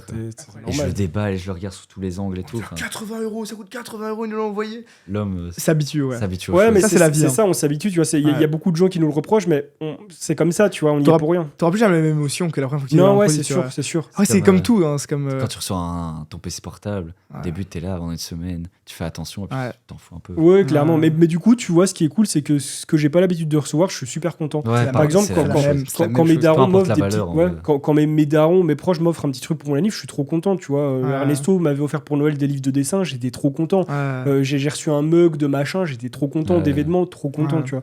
Parce que c'est pas le truc que t'as l'habitude de recevoir, alors que ça, oui, clairement. C'est que parfois, on a reçu de Be Quiet, je sais pas si t'as reçu. Ah ouais, c'est excellent. Un kit pour faire du barbecue, tu vois. Alors moi, justement, tout le monde me l'a dit, moi, j'ai pas reçu ça, gros, j'étais deg, Be Quiet, si vous passez par là.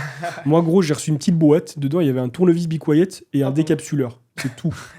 C'est tout, gros. J'ai le kit de barbecue. Voilà. Moi, j'ai pas compris le rapport et déjà, je ne bois pas de bière et j'ai plein de tournevis, donc je ne suis pas content du courrier de sachez-le. Nous, on a reçu plein de kits, enfin, tu vois, de kits de barbecue. On a reçu 2 du coup. T'es comme des fous. Et autant les produits auxquels on s'attend, tu vois, on sait qu'on va les recevoir et tout, ça nous excite un peu moins. Autant quand c'est des cadeaux et que tu sais pas ce que c'est. Ah, mais gros, mais le ça. Mec, on est trop chaud, ouais. Je croyais que tu parlais du. Ouais, ça, quand on l'a reçu, on était content, tu vois. Mais ça, là. C'est quoi? What? On l'a pas, nous. Trop stylé. Ah ouais, c'est une barrette de rame dans du l'époxy. Le truc époxy, ouais. Et Corsair, un jour, ils me l'ont envoyé. C'est une vraie barrette. Ouais, mais je sais pas si elle est factice ou quoi, mais en tout cas, c'est une vraie barrette. Je sais pas si elle est Dominator. factice, il n'y a pas leur emploi. Ouais, des petits trucs comme ça. Ça, c'est trop kiffant. Mais tu vois, ils m'ont envoyé ça et je m'attendais pas à ça parce que 28 sur 50 en plus, c'est tout stylé. Ouais, et même la RAM, j'avais reçu avec ça. T'as pas reçu une plaque Intel aussi? J'avais reçu une plaque Intel, ouais, elle est là contre l'armoire, elle est en bas, faudrait que je la bouge. Tu vois là où il y a le RGB, elle est juste là. Mais ouais, non, clairement, c'est vrai que les petites choses, parce que c'est quand même un gros truc, tu vois, mais les petites choses, ça fait plus plaisir. Voilà, c'est ça. Après, les gens peuvent nous le reprocher, hein, mais c'est une question d'habitude. C'est pas qu'on prend la grosse tête, c'est pas qu'on la trop tue. C'est comme le gars qui travaille chez Porsche. Oui, voilà, c'est ça. Le mec voit des Porsche tous les jours. Qu'est-ce qu'au bout d'un moment, il en a à foutre de recevoir une nouvelle Porsche, tu vois. Enfin, c'est comme par exemple, je prends l'exemple sur Toffer, le mec il a des Rolex à foison. Je pense que la première fois qu'il a eu sa Rolex, il devait être fou. Maintenant, il est content, mais c'est plus la joie de te dire putain. Voilà, c'est pas comme la première fois où t'as une putain de montre qui coûte. C'est un peu ingrat de dire ça, mais c'est vrai. Je souhaite à tout le monde le jour où t'achètes ton premier PC gamer, si t'as les moyens, c'est une sensation. Oui, c'est trop bien. C'est clairement trop bien.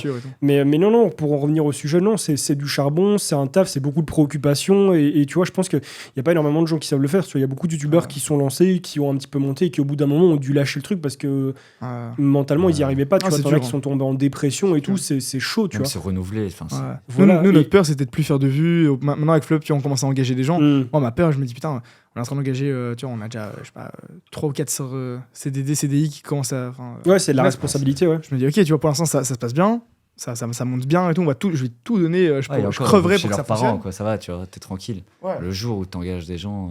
Moi, ma peur, c'est d'un jour plus vendre de PC et de se dire, t'as des mecs. Presque à la rue, quoi. Soit ton entreprise, elle croule sous les dettes parce que tu leur payes des salaires à rien faire et tu gagnes pas assez, ou soit tu dois les virer et c'est la mort, tu vois. Oui, c'est un crève-cœur, hein, surtout quand c'est des gens que t'apprécies ou quoi. C'est vrai qu'aujourd'hui, moi, c'est plus ça me fait peur. L'aspect PC, flop et tout, que les vues sur YouTube.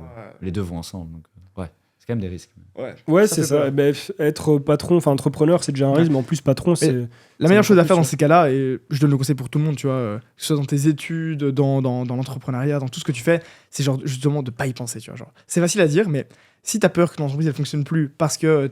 Enfin, moi, ma peur, c'est de plus vendre de PC et de devoir virer des gens. Mais alors, le mieux à faire, c'est pense pas à ça, tu vois. Reste dans le positif. Ouais, voilà. Genre, il faut pas. En fait, ce qu'il faut pas faire, c'est avoir peur au point de plus oser faire des choses, tu vois. Justement, t'as peur, mais fais encore plus, tu vois. Moi, quand j'ai peur qu'on vende plus assez, qu'on ait plus assez d'argent pour payer nos employés, je charbonne 2 fois plus, tu vois. Genre, tant pis, je dormirai pas cette nuit, je charbonne, je fais des devis, j'envoie des mails et tout. Et comme ça, je sais que. En fait, juste le travail fait que ça n'arrivera pas, j'espère, tu vois. Je sais pas si c'est un bon conseil, ouais. Mais je veux dire par là que si t'as peur pour tes études, te mets pas à chialer et à perdre du temps, va étudier, tu vois, genre, et ça finira par fonctionner. C'est simple à dire. C'est simple à dire, c'est pas facile à faire, mais je vous jure, c'est quand ça va mal, lance-toi et ça finit par aller, tu vois. Oui, totalement. Mais de toute façon, il faut se lancer, tu vois, quoi qu'il arrive. En fait, il faut faire des choses. Faut pas juste rester assis à rien faire, tu vois. En fait, le pire, c'est statique, tu vois. C'est genre t'as peur de te lancer, t'as peur de pas faire de vues et tout. Non, fais tes vidéos, fonce. Ouais, c'est un peu la crainte que tous les youtubeurs ont. On fait, j'ai pas envie de poster cette vidéo, ça va pas faire de vues. Alors qu'en vrai, on devrait tous y aller. Et puis de toute façon, il faut essayer, tu vois. Moi, ce que je me dis, c'est déjà, il faut pas rester statique. En plus, il faut pas répéter les mêmes conneries. C'est-à-dire que si tu essayes un truc et que ça a pas fonctionné, essaye autre chose. Il faut toujours se renouveler et tout. T'as des youtubeurs qui essayent, qui disent je comprends pas, ça marche pas, mais c'est parce que leur formule a jamais changé, tu vois. Il y a pas d'excuse pour ne rien faire, tu vois. Genre, tu peux toujours faire des choses. Allez, peut-être le gars qui est tu vois, qui est vraiment qui arrive plus à bouger du tout, mais tant que tu peux parler, tant que tu peux faire des choses, fonce, quoi, genre. C'est quoi votre motivation par rapport à YouTube aujourd'hui? Parce que au final, vous avez commencé par YouTube, ensuite vous avez démarré Flow Hub comme vas-y, c'est un projet. Maintenant, Flow Hub, c'est une vraie entreprise, c'est un vrai truc sur lequel vous êtes focus. Est-ce que parfois Flow Hub prend le dessus, où vous dites on va plus bosser sur Flow Hub que sur YouTube, ou même si aujourd'hui vous deviez faire un choix entre Flow Hub et YouTube, ce serait lequel, s'il est possible à faire? Alors, honnêtement, c'est un vrai dilemme.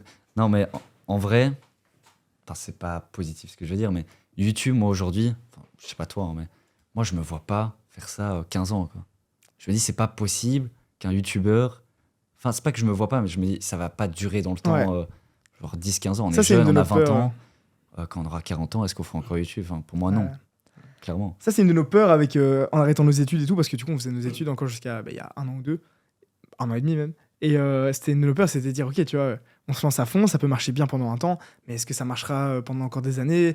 Parce que nous, du coup, on n'a pas fait d'études, tu vois. Est-ce que ça vaut pas la peine de quand même faire des études? Est-ce que c'est pas un peu le rappeur, le chanteur qui lance sa Ouais, carrière tu vois, le footballeur qui part pendant 2 mois et après il se retrouve à la... Enfin, tu vois, on a quand même un peu peur de ça. Aujourd'hui, moi, c'est pas ça qui m'inquiète, mais comme tu dis, qu'est-ce qui prend le dessus? Aujourd'hui, clairement, je veux te dire, notre temps, il est à 80% dans le flow-up et que 20% YouTube, tu vois. C'est ça que je te disais, notre monteur, il en a marre parce qu'il nous appelle tous les jours, on dit faut tourner, quoi. Heureusement qu'on a Jarod, qu'il y a YouTube. Ah, il fait rien durant la semaine, le pauvre. Si, il monte les vidéos de la semaine, mais il en a marre, quoi. On est tout le temps en train d'appeler, on en appelle, on achète, on va aider les gens à emballer. Il y a les camtars qui arrivent avec 15 palettes à décharger alors qu'on était à peine assis pour se mettre à tourner. Et en vrai, je comprends, c'est frustrant, quoi, mais c'est vrai qu'aujourd'hui, tourner les vidéos, ça prend rien du tout, quoi. Ouais. Heureusement, on a une bonne équipe, tu vois, on a des bonnes idées, on passe quand même beaucoup de temps à chercher des idées. Plus de temps à chercher des idées que... C'est vrai que les tournages, chez nous, ça va assez vite. Jarod est là pour faire tous les tests et tout, tu vois, ce qui nous prenait beaucoup de temps, les plans et tout, donc ça c'est cool, ça nous fait gagner du temps. Aujourd'hui, l'histoire de marque, ce que tu fais, c'est génial, ça prend du temps, tu dois être informé et tout. Aujourd'hui, c'est peut-être un peu notre défaut, c'est que on n'écrit pas nos vidéos, tu vois, c'est un peu de l'impro. Nous, ils ont la réaction, et moi j'aime bien ça, c'est les vidéos que je préfère tourner. Défaut, mais ouais, je suis pareil en soi, hein, à part dans l'histoire de marque, là tout doit être écrit, tu vois, mais sinon, mes reviews, franchement, t'étudies le produit quelques jours, tu testes, tu fais tes trucs, et voilà, tu vois. On teste encore les produits nous-mêmes et tout, mais c'est vrai que voilà, les plans des vidéos, les tests, même parfois les montages GPC des vidéos, enfin tu vois, on sort 20 PC par jour, enfin, non, c'est pas que j'en ai marre de monter des PC, mais si Jarod veut bien le faire, il le fait à notre place, tu vois, et on gagne du temps, mais ouais, 80% de notre temps maintenant, c'est... Donc choisir...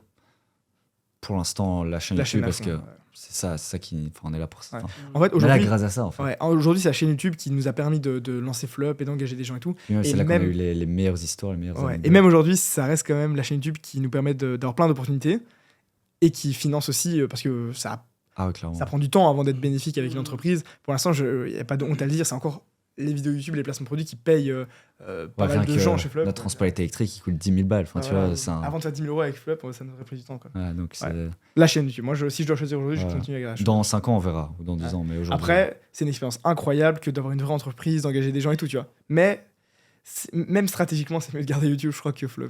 Ouais. Est-ce que dans votre carrière en tant que youtubeur et même flow-upper, on va dire, hein, tu vois, d'entrepreneur ou quoi, chef d'entreprise comme ça, est-ce que vous avez déjà eu des énormes galères ou des grosses arnaques, des gens qui ont essayé de vous baiser la gueule, mais très fort, tu vois? Dans l'idée, on était à l'appart, on faisait nos vidéos et tout. Donc là, t'as un livreur comme d'hab, quoi. Ça fait 5 ans qu'on se fait livrer de colis. Le gars, il arrive, ils étaient 2, tu vois, je trouvais ça bizarre. Donc le gars, il dit, ouais, signe, je suis mal garé et tout, alors qu'il y avait une place de camion. Je vois, ok et tout. Mathis qui descend et on signe, quoi, tu vois, on prend. Ah, il dit compte, il y a 5 colis. Il y a 5 colis, je vois 5 colis, je paye, je me dis c'est bon. Tu signes, tu vas pas... Et donc tranquille, on fait notre vie.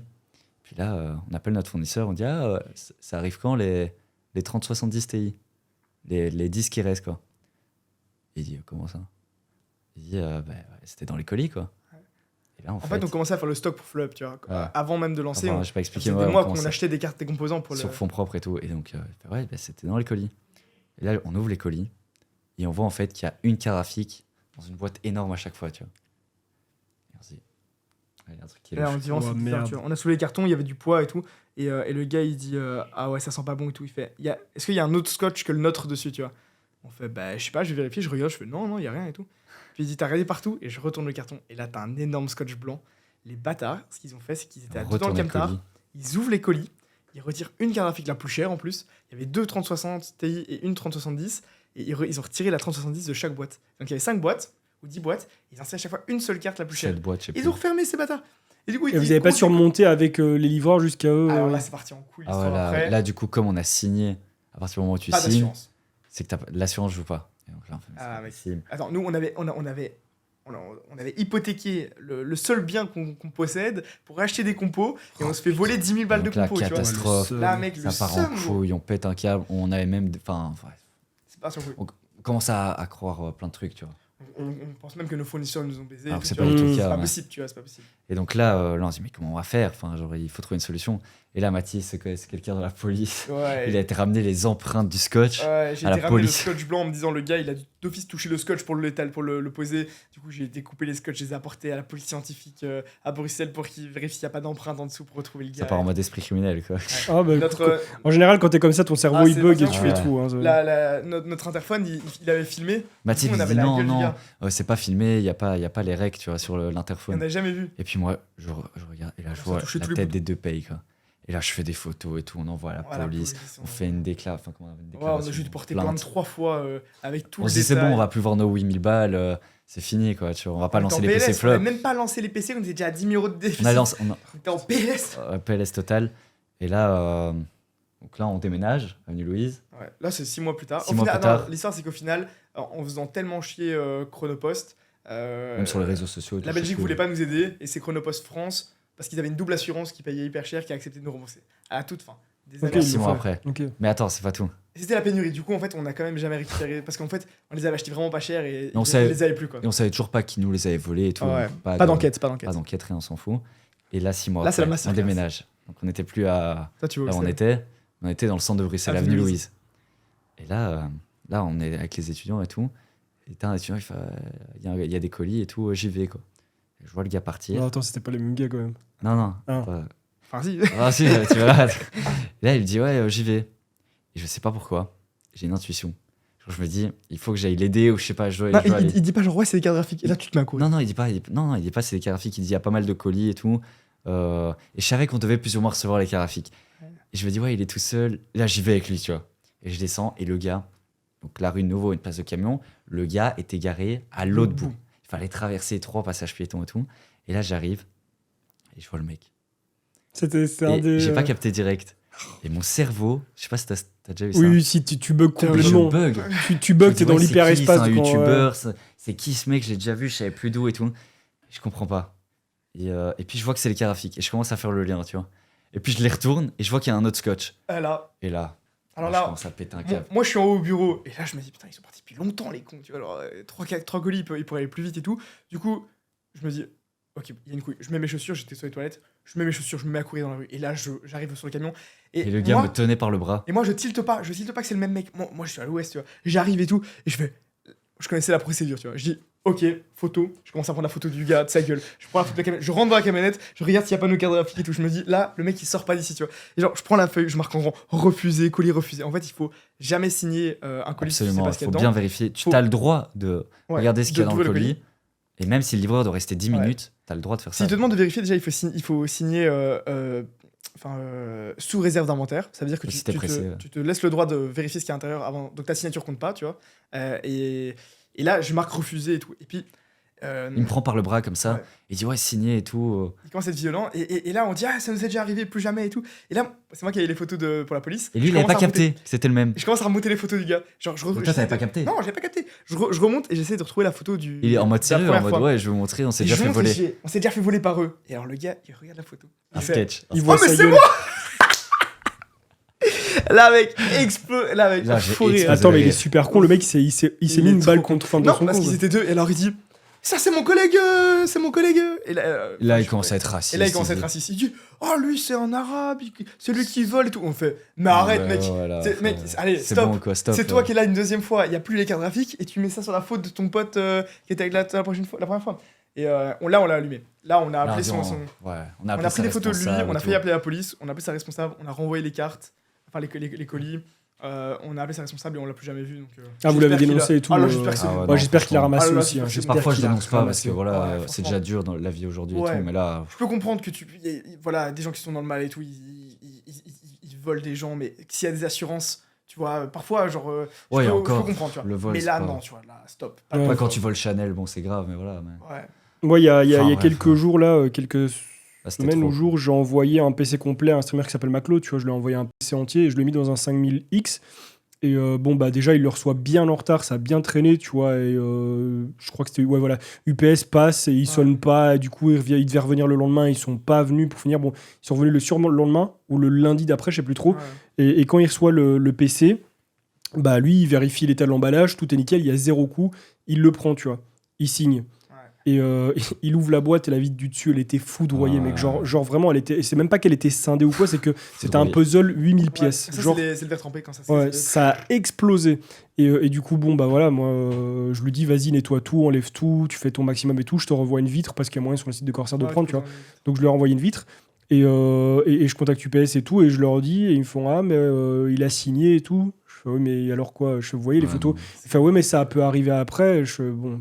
Faut faire attention. J'ai payé une putain d'assurance à 1000 balles, je vais plus jamais la payer. En fait, vous allez vous faire foutre. On travaille avec UPS pour les PC Flop et on a pour l'instant jamais eu de problème. Mais moi, j'avais jamais eu de problème non plus avec UPS pour les réceptions. Pour les avant, on faisait par DPD et Bipost. Mais DPD, c'est horrible. Ouais, c'est les pires. On a eu mais toutes les histoires, vraiment. Bipost, je le fais quand j'envoie des petits trucs en me disant ouais, ça va aller et tout, mais ça prend toujours 8 semaines de retard, c'est un truc de fou. On travaille plus qu'avec UPS et on n'a pas de problème. UPS, ils sont sérieux. Mais il y a toujours des livreurs, il y a toujours des sous-traitants, il y a toujours des gars qui... Tu vois. Où est-ce que vous voyez, vous, dans 10 ans? Est-ce que, si vous avez l'opportunité de continuer justement tout ce qui est Flow Up et YouTube, vous le continuerez, ou est-ce que vous avez envie de faire d'autres choses? En vrai, moi j'ai envie de continuer, genre Flow Up, YouTube d'office. Même les PC, le jour où on a vraiment, je sais pas, 50 employés, qu'on vend un max de PC, qu'on fait des projets de fou. Ça va être fou. Sur la Paris Games Week, ou je sais pas, en vrai, j'ai plein de projets, plein de rêves, mais dans 10 ans, j'en sais rien. Ouais, c'est loin. J'en sais rien, franchement, j'en sais rien. Ouais. J'ai envie de continuer ce qu'on fait, mais en passant à l'étape supérieure. Ouais. Pour l'instant, déjà, on essaie de voir à la fin de la semaine, tu vois. Si déjà on est vivant à la fin de la semaine, que tous les colis sont envoyés, tous les PC sont bons, que les SAV sont gérés, déjà, tu vois, je suis content, tu vois. Mais après, oui.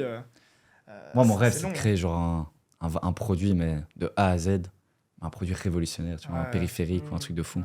Bon. Elgato, ils sont pas mal là-dedans, tu vois, pour créer un peu des produits qui n'existent pas. C'est vrai qu'ils sont vachement chauds. Moi, je sais pas, franchement. Après, tu vois, on a commencé il y a quoi? Il y a 5-6 ans. Donc, déjà en 10 ans, c'est déjà 2 fois ce qu'on a déjà fait. Ah oui, on n'y est pas encore. Toi, tu sais. C'est long, quoi.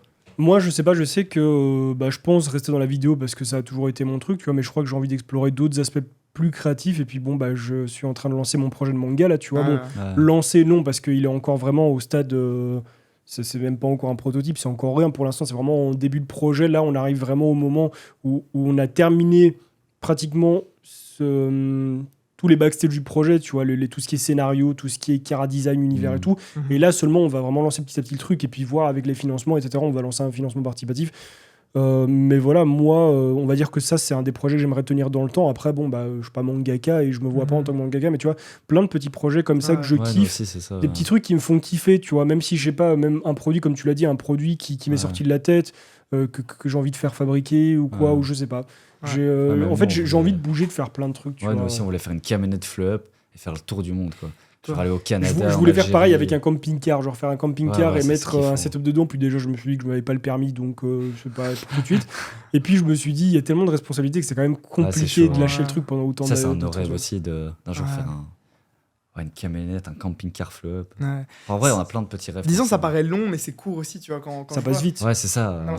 Il y a 8 mois, j'ai l'impression que c'était hier. Genre, on a tellement charbonné, on rentre le soir, on dort, on repart, on y retourne que. T'es corpo. J'ai collé mon petit sticker. Mais j'ai l'impression que c'est loin quand même encore, tu vois. Ouais, c'est ça, Flow Up. Ça va vite. Mais c'est loin, mais une fois que tu y es, tu te dis putain, c'est passé vite. En même temps, c'est loin, enfin, c'est difficile le sentiment. Tu vois, la notion du temps, ça passe tellement différemment. Moi, j'aime pas trop me projeter. Je suis quelqu'un qui me projette peut-être dans les 6 mois, mais j'aime pas me projeter comme ça. C'est bien aussi. C'est un truc qui me fait peur un peu. Pour prévoir un peu, tu vois, en mode, ok, tu vois, stratégiquement, tu préchotes, je trouve que c'est quand même important pour avoir un peu une ligne directrice, mais c'est vrai que c'est parfois, et puis c'est dur, tu vois, genre, impossible. La vie, mec. Ah oui, non, tu sais pas. Hein. Tu peux te donner un chemin à suivre et voilà, et après il va t'arriver des trucs, mais au moins tu essaies de suivre. T'arrives à un accident, il peut t'arriver plein de trucs. J'ai une question pour Disco. Parfois je me demande si on gère ça bien, si on fait tout. Comment est-ce que toi tu vois entre. Parce qu'en plus, youtubeur, on l'a dit, il y a plein d'avantages, plein d'inconvénients. Comment tu fais la différence entre, tu vois, genre, le travail et en même temps profiter de la vie, faire des choses et tout, tu vois. Moi, parfois, je me dis, on a une chance avec YouTube, il faut tout donner et on sera trop fiers à la fin. Et en même temps, je me dis, ouais, si on fait que travailler et que charbonner, tu vois, est-ce qu'on rate pas aussi une partie Ça, je pense que c'est le problème des entrepreneurs, tu vois, surtout quand tu as un truc montant et où tu dois autant être présent et donner autant de toi-même, c'est qu'on se dit tous, vas-y, on charbonne pendant X temps de notre vie et puis on va profiter et tout. Mais ça, je pense que c'est pas le plan parce que tu sais pas non plus de quoi est fait la vie. Donc, en vrai, moi, à ce niveau-là, je sais que quand je me fais des plans, ça se passe jamais comme prévu. Tu vois, par exemple, cet été, je voulais partir un peu en vacances, pas possible. Je voulais partir en septembre en vacances, c'est pas possible. Donc, en fait, je vois les portes qui s'ouvrent, genre, je bosse, et dès que je me dis, ok, là, il y a une période creuse, je profite, tu vois. Et t'as pas peur de bosser, et genre d'un jour sortir de ta grotte, 10 ans, 5 ans après. Enfin, moi, parfois, je me dis, et moi, maintenant qu'on a des gens avec nous, tu vois, on peut dire une anecdote qu'on a fait après, mais parfois, je me disais quand même, ok, tu vois, c'est bien de bosser et tout, mais je me dis, ok. Tu vois, je me dis, j'ai envie de faire des choses, j'ai envie d'avancer et tout. Et parfois, en même temps, tu vois, la vie, c'est pas forcément que de travailler. C'est pas non, c'est sûr. Il faut quand même prendre le temps de profiter. C'est dur quand tu es entrepreneur, tu vois, quand tu es indépendant, de penser justement à ces choses-là, de te les permettre. Et surtout dans un milieu comme ça où il y a beaucoup les chiffres, il y a beaucoup le fait qu'il faut être là. On a cette peur d'être oublié aussi. On est un petit peu géré par un algo qui te dit, mec, tu fais pas trop de vidéos et tout. Donc c'est dur. Et au début, j'essayais de prévoir, j'essayais de faire des plans. Et puis je me suis rendu compte que ça se passait jamais comme prévu. Donc en fait, je prends le truc comme il vient. Et si je vois que j'ai une semaine là qui arrive ou 2 semaines, je me dis tiens, je vais peut-être la dédier à faire ci, à faire ça ou quoi. Et parfois j'ai des trucs qui remontent, qui font que j'ai envie de refaire certaines choses ou quoi. Tu vois, par exemple, bêtement, durant la Gamescom, on est allé avec Yada le dernier jour, on est allé dans un parc d'attractions et c'est un truc que je kiffe ma race depuis toujours et que j'avais complètement mis de côté avec YouTube, tu vois. Là, j'ai commencé à me redire, à dire à mes potes, vas-y, on va se taper des trips dans des parcs d'attractions, dans les week-ends et tout.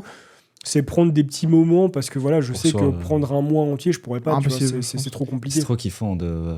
Ouais, parfois on a un voyage un peu imprévu. Genre, on va chez Pax au Portugal pendant 3 jours. Ouais, ça c'est trop bien. C'est drôle, quoi. Tu vois. C'est kiffant, tu vois. Même moi, quand je suis allé au Hellfest, quand je suis allé bêtement, mec, l'IT Partners, le Disney, mais n'importe quoi. On n'a pas été, on a retrouvé. Franchement, si vous pouvez un jour, allez-y parce que c'est, tu vois, j'ai déjà été au parc Disney, donc c'est cool. Mais là, le contexte du truc, enfin, tu dis vas-y. Le parc est privatisé, ok, mais surtout, tu vas dans une convention. Tu fais ton taf, tu fais ce que t'aimes et tout, puis tu sors de là, t'as un hôtel, tout est payé, tout est machin et tout, tu te sens hyper privilégié, tu vois, et ça c'est cool à ressentir en tant qu'humain, tu vois. Et puis voilà, tu te dis bon bah maintenant je suis à Disney, tu vois, j'étais au taf et puis maintenant je suis à Disney. Ah, c'est ouf. Et donc ça c'est une chose qui est vraiment cool. Moi j'adore les imprévus. Ouais. Nous on vient l'imprévu. Le dernier délire qu'on a fait, et c'est pour ça que je parlais de ça, c'est que genre, on a passé les 1000 PC vendus avec Flub, tu vois. Et genre, on était avec des potes, on voulait aller boire une bière et tout. Et on était 6, ouais. Et genre, au dernier moment, on a dit, viens, on regarde le premier vol qu'il y a à Zaventem. Et on est parti à Ibiza pendant 24 heures. C'est trop bien. Et franchement, en fait, même en rentrant après avoir fait ça, je me suis dit, putain, en vrai, c'est ça qu'il faut essayer dans la vie, tu vois. Genre, moi, je peux vivre une vie à du 200 à l'heure à charbonner, et puis 200 à l'heure pour kiffer, tu vois. Mais après, j'aime bien le week-end, on essaie de pas trop travailler, mais parfois, c'est quand même dur de trouver le juste milieu, tu vois. Parfois, je me dis, putain, on pourrait tellement dormir à l'entrepôt et faire que travailler. En même temps, c'est pas ça la vie. Non, clairement. En fait, je pense qu'il faut dire que le temps est plus important que l'argent. Et du coup, tu vois, ce truc de se dire, vas-y, on part à Ibiza, il y en a qui vont dire, ouais, mais moi, je peux pas me le permettre, machin et tout. Et c'est dommage, tu vois, que tout le monde puisse pas le faire, mais quand tu peux le faire, je trouve que c'est bien de même pas réfléchir et de te dire, j'y vais. Parce que c'était 24 heures parce qu'on avait trop de taf, tu vois. Mais rien qu'en 24 heures, tu te dis, je l'ai fait, et surtout, ça a été 24 heures de kiff. Et, tu vois. Ouais, vraiment, c'était incroyable, tu vois. Je me dis, c'est quand même cool, tu vois. Autant on vit des moments incroyables en travaillant aussi, tu vois. Même avec la Gamescom, on en parle encore, tu vois. C'était vraiment c'était cool de ouf. C'était vraiment un bon moment et tout.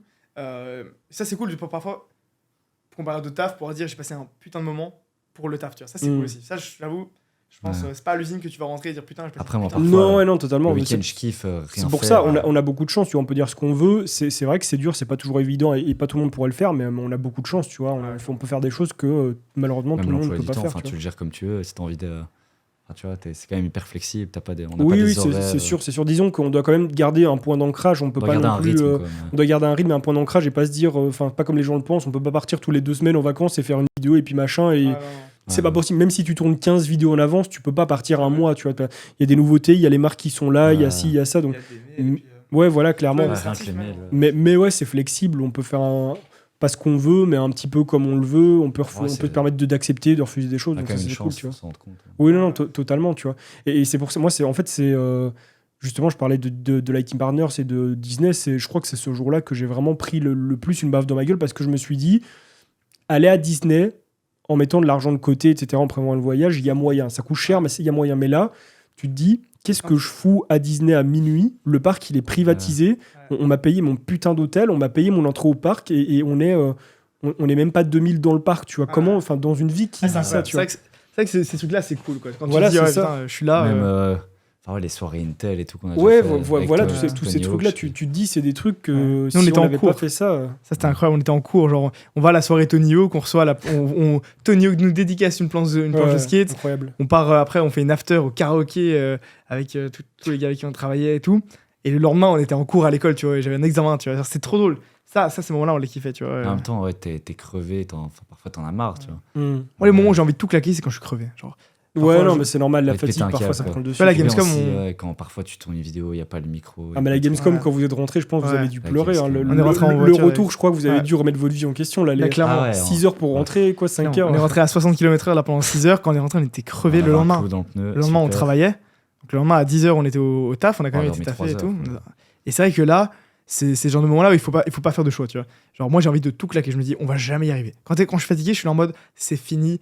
On va tous crever, c'est la mort et tout. Et en vrai, il suffit de tout donner ce jour-là, d'aller dormir et le lendemain ça va mieux. Oui, c'est ça. C'est des coups de blues, c'est le cafard, c'est le bourdon, appelle-le comme tu veux. Tu vois. Quand c'est comme ça, tu dois déconnecter, tu dois faire autre chose et te dire vas-y, demain ça ira mieux. Tu vois. Sur le moment, t'es défaitiste de fou. Mais après, il y a des journées de merde. Hein. Oui, ça c'est normal. Oui, clairement. Après, il faut essayer d'être positif. Oui. On finit par s'en sortir, tu vois, toujours. Mais nous, c'est drôle parce que on avait ça, je me souviens, on avait des semaines comme ça où un jour on avait que des mauvaises nouvelles et puis le lendemain que des dingueries. On a invité là, il y a ça, ça.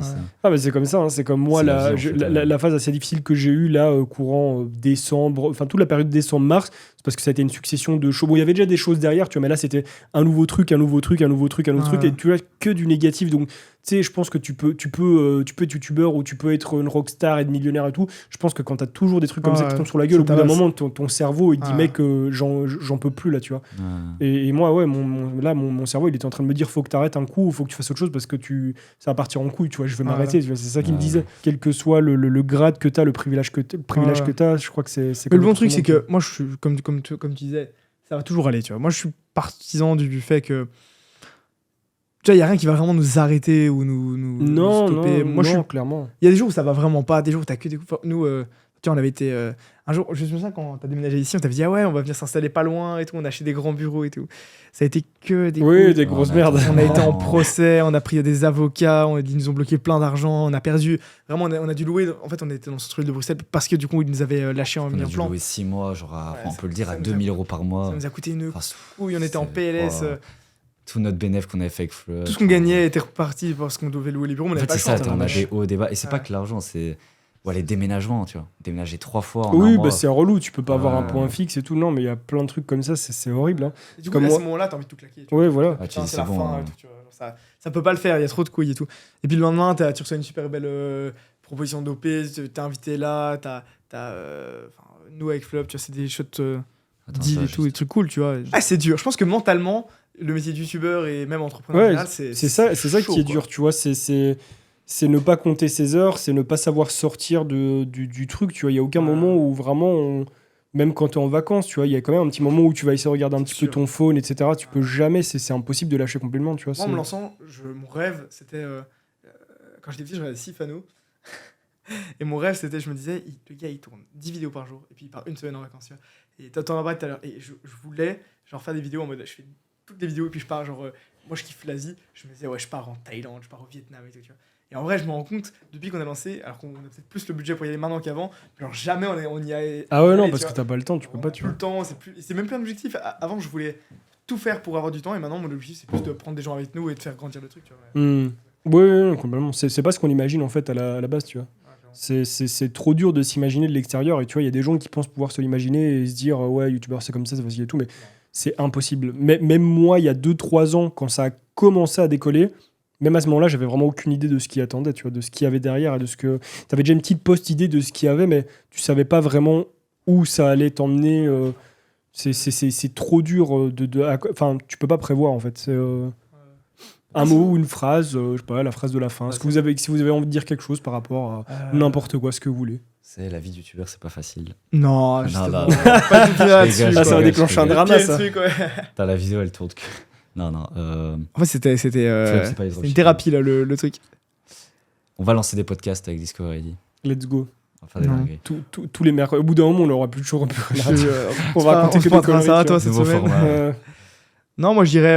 Comment, et après Popcorn, on va lancer Chips.